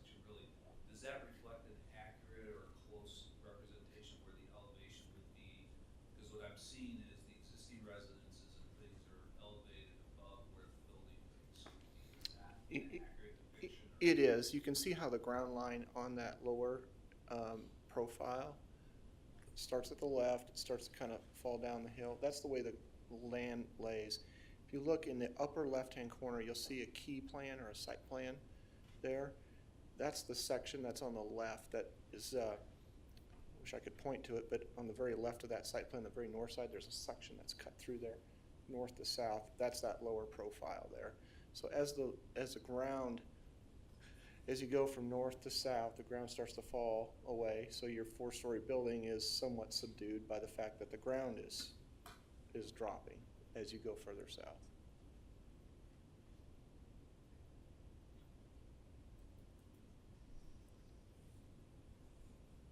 I just wanted to point that out. It's not, it's one of those things just to note at this point. Now, they could, if you want further information, they could do a sightline study to kind of show you what the rough sightlines would be based on those elevations and what's could be depicted as what they would see off in the distance. That is a possibility for added information. Are you I would like that. Yeah. Are you saying that when you should drive in University towards Copper Springs, you're saying that it's going down? I'm not saying anything about University. I'm saying right here where this section is cut, you can see on that upper left on the screen, from at that point, that's where the cross section is cut, it goes down in grade from that point. From 163rd Street, our site falls towards the south. So it's kind of low around that pond, but then it goes back up as you go right from Keene. Is that correct? Yeah, so your pond would be right there in front of the building. Yeah, you're gonna have some undulation right there, but overall, the larger topographical site generally falls north to south. And just so everybody understands, I know you know this already, any grade change in Gardner is relative. Yes. Okay, I mean, we're not talking 30 feet of difference or things like that, okay? So when you do that, just understand this is still, it's relatively flat throughout the whole area. The only reason I asked the question was sometimes that topographic difference, just what the sight line is in comparison to what Commissioner Cooper was asking about, which is that height being there and the dramatic impact that might make as you're looking at it. So that's why I wanted clarification if this was an accurate depiction of that topo or not. Commissioner Cooper, Juniman, other comments? Cooper, do you have other comments? Commissioner Cooper? I would just like to see us put some kind of a condition in our motion so that we can address this later. And see, Steve, or do you have any comments real quick? No, I want to let the rest of the commissioners, and I'd like to come back to the book. Okay, Mr. Ham? No, I think I want to see the traffic impact study, and I want to see elevation. I'm just, yeah, I'm not completely sold on this right now. Okay. Cleverson, anything else? I just want to make sure that we keep the natural buffer there, and if we commitment from the development that they're gonna keep that buffer, natural buffer, and possibly add more. I don't know. I think if we're too close to the R1's houses there, 300,000, 400,000 houses. I don't know. I think it's too close. That's mine. Okay, sounds like Commissioner McNair, you have a motion. Madam Chairman, I'd like to propose a motion that we continue the application to allow further analysis by staff for a period of not to exceed 60 days. And that staff to get back to us on the following issues. Number one, traffic stress and further studies. Number two, to allow USD 231 to provide input as far as any stressing or staffing on the building and staff. Number three, to address the buffering and setback issues. Number four, just to allow the fire district to make sure that we have, they're gonna be up to capacity, support, and training. Number five, the elevations. Yep. Before we do any kind of second, I'm talking to my legal Yes. advisor over here. So we were just, yeah, I'm everybody. asking staff to get back to us on these items. Yeah, yes, and I agree with that. My question was understanding, you held a public hearing, you've closed a public hearing at this point in time, so I want to be very careful about this and the opportunity for additional public comment. And what I would suggest, I think where we're heading, and he'll slap me in a minute when I say this. Yeah. Wow. Yeah. Okay. Yeah, no, thank you very much. So I think what I would suggest in the motion is that we bring it back for a date certain, which would be the next planning commission meeting. Okay, so our next regularly scheduled planning commission meeting, which provides the staff the opportunity to work with the applicant, contact the school district, do the things that you were talking about to get the further information to you. We can also get the traffic study package together. It'll give the public the opportunity to get the traffic study if they'd like to look at that, ask questions of the city engineer and public works department as well as part of that process. I think the question that we need to make sure we're clear about is if you desire to reopen the public comment period at that meeting, because we'll probably need to re-advertise that in some way or method. So if your desire is to allow for that option, I'd like that also kind of in the motion to clarify. I think that would be very good. Okay, may I restate my motion? And I will say this, while we will not necessarily have to meet the 20-day notice requirement, we will get a notice out as quickly as possible because we're 30 days away. So the newspaper publication may not be able to be 20 days out just because they only publish once a week. So that's one of the limitations.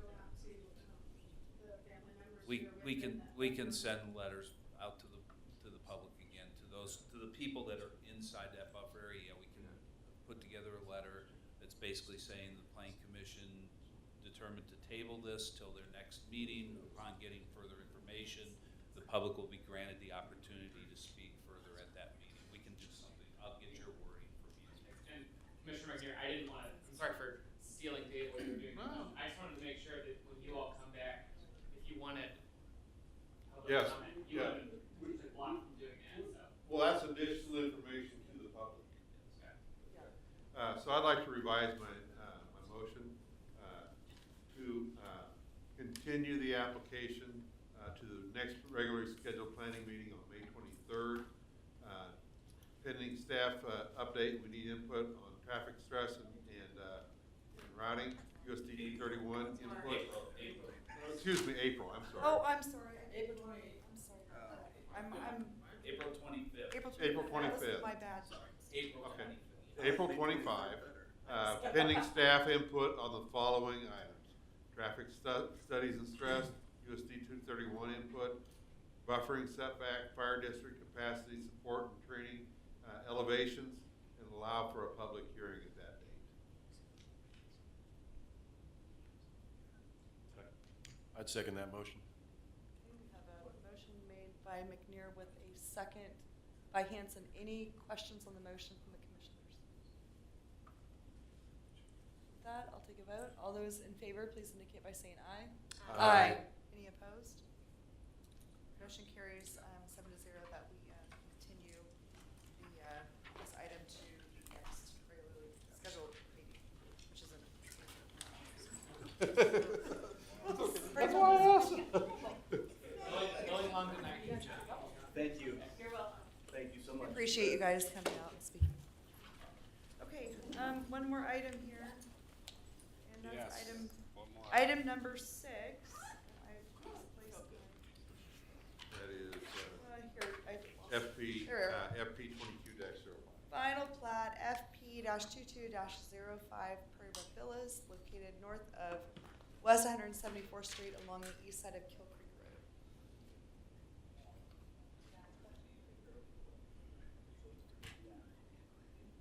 Yeah, he's just stepping out. Okay. All right, hello, Mr. Case again. How are you this evening? Fantastic. Okay, good. All right. Final item 6, Prairie Brook Villas. Consider a 14.02 acre, 20 lot multifamily residential development.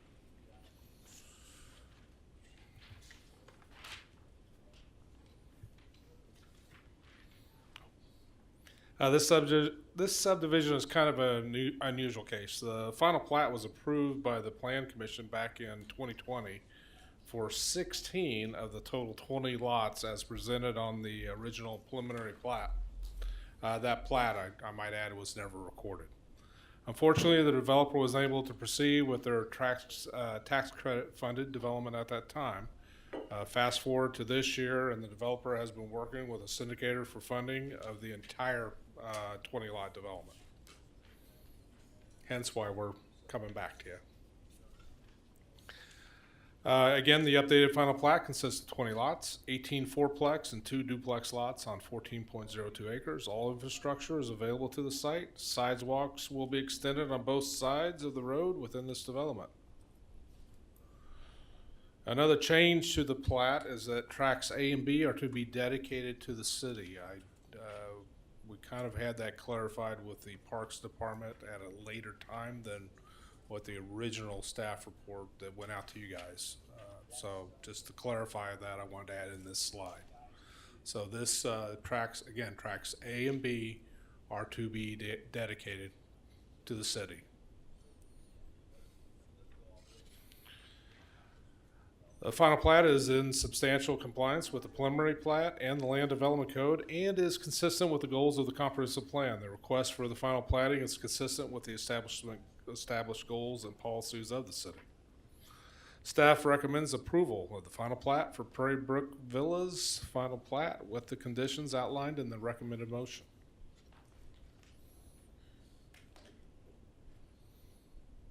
And I might clarify another thing too. The condition number 2, we don't need that. Being that the tracks A and B are going to be dedicated to the city, we do not need a 30-foot wide access easement to accommodate a public trail. Just cross it out. Cross out number 3. Get rid of it. So Bob, in the written motion, you're saying that it's 2 on the screen, but 3 in the packet. I'm sorry. Okay, so the number 2 and number 3 in your packet, you can cross those out. 2 and 3. Okay. I believe the 2 was in respect to the tracks A and B. Cross that one out. And then for the 30-foot wide access easement, yeah, we don't need that either. So cross that one out too. Okay. And just for my sanity check here, within the staff report, it says a public hearing, but this is not a public hearing. This is not a public hearing. Okay, I just to double check, I didn't think so, but. I think I was tired when I wrote this. I understand. Okay, great. I don't know if we have the applicant with us.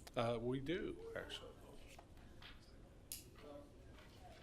Is there, I guess we have the applicant with us to answer any questions.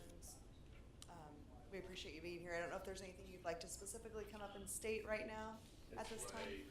I get it. If you have something for me, I'm happy to answer. Perfect. We appreciate you being here. Thank you.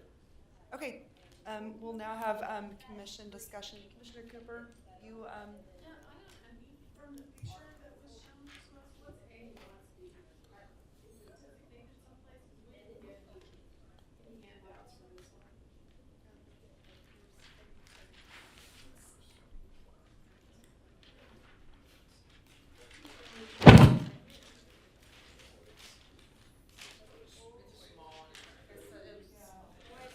Yeah. And I'll tell you what, I may go ahead and clarify why most of the times that the Parks Department and the city do not want these tracks is because that's a lot of maintenance, a lot of extra maintenance that we have to do on these properties. We do like, of course, this area has a trail system, part of our public trail system that runs through it. But as part of this developer and part of his tax credit funding, they cannot have any land that is within a floodplain. Because of that, I talked with the developer of this property. It's a tax credit deal. I believe it's dealing with HUD tax credits. I was informed that they cannot have any tracks or any land within their development that falls within with an actual designated floodplain. Therefore, they wouldn't be able to do this development unless the city took control of those two tracks, tracks A and B.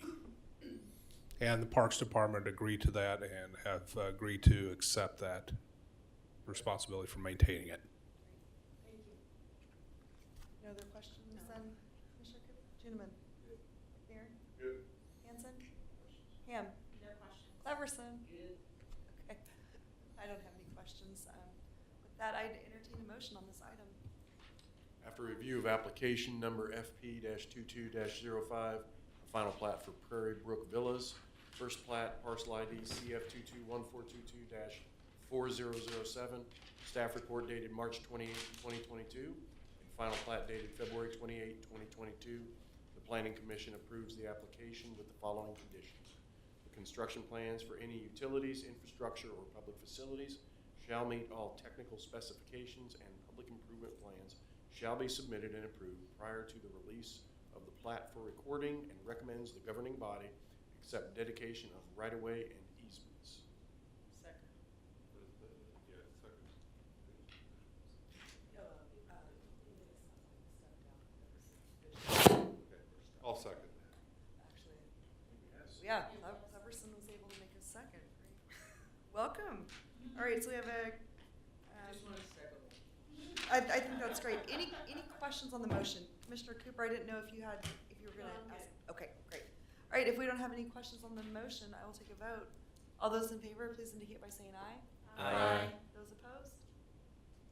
Motion carries with, all in favor, 7-0.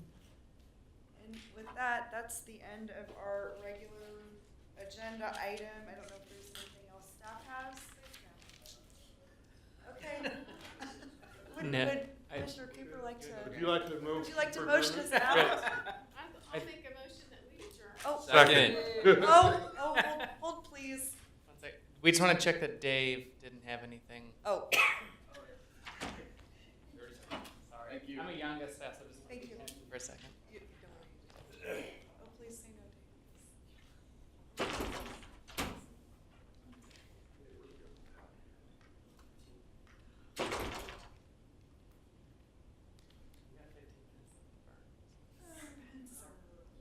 We don't have to burn them. Yeah. He's getting overtime.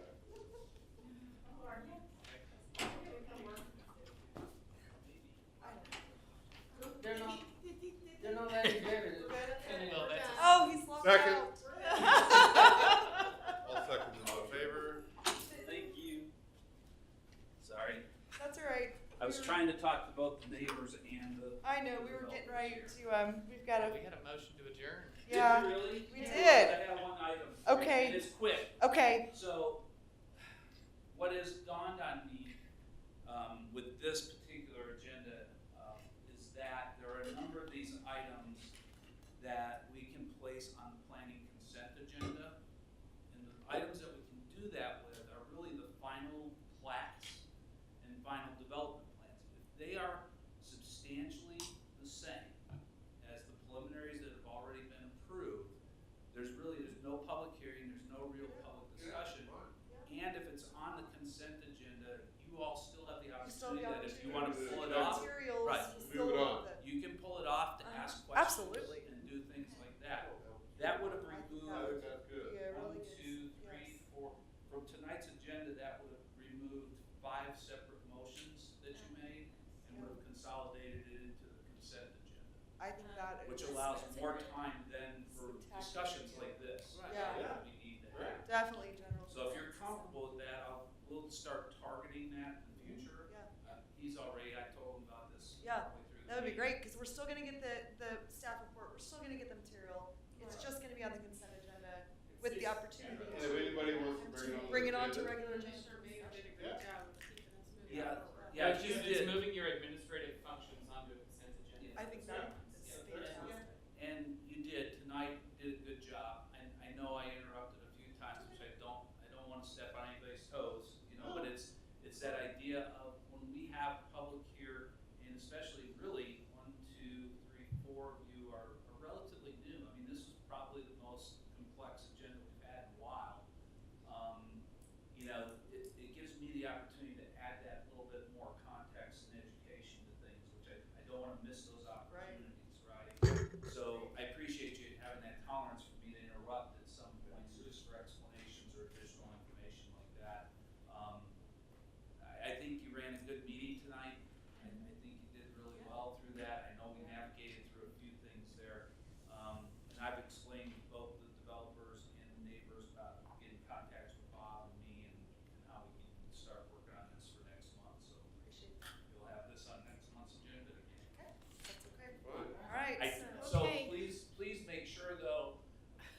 leave your notebooks here with the materials so that we can reincorporate those materials in.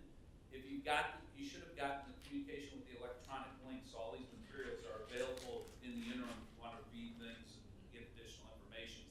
But the key for us is we only get so many copies of the paper ones. So I want to make sure they get back out to you in the next circulation as well with any supplemental materials that we get. Is there any way that we can get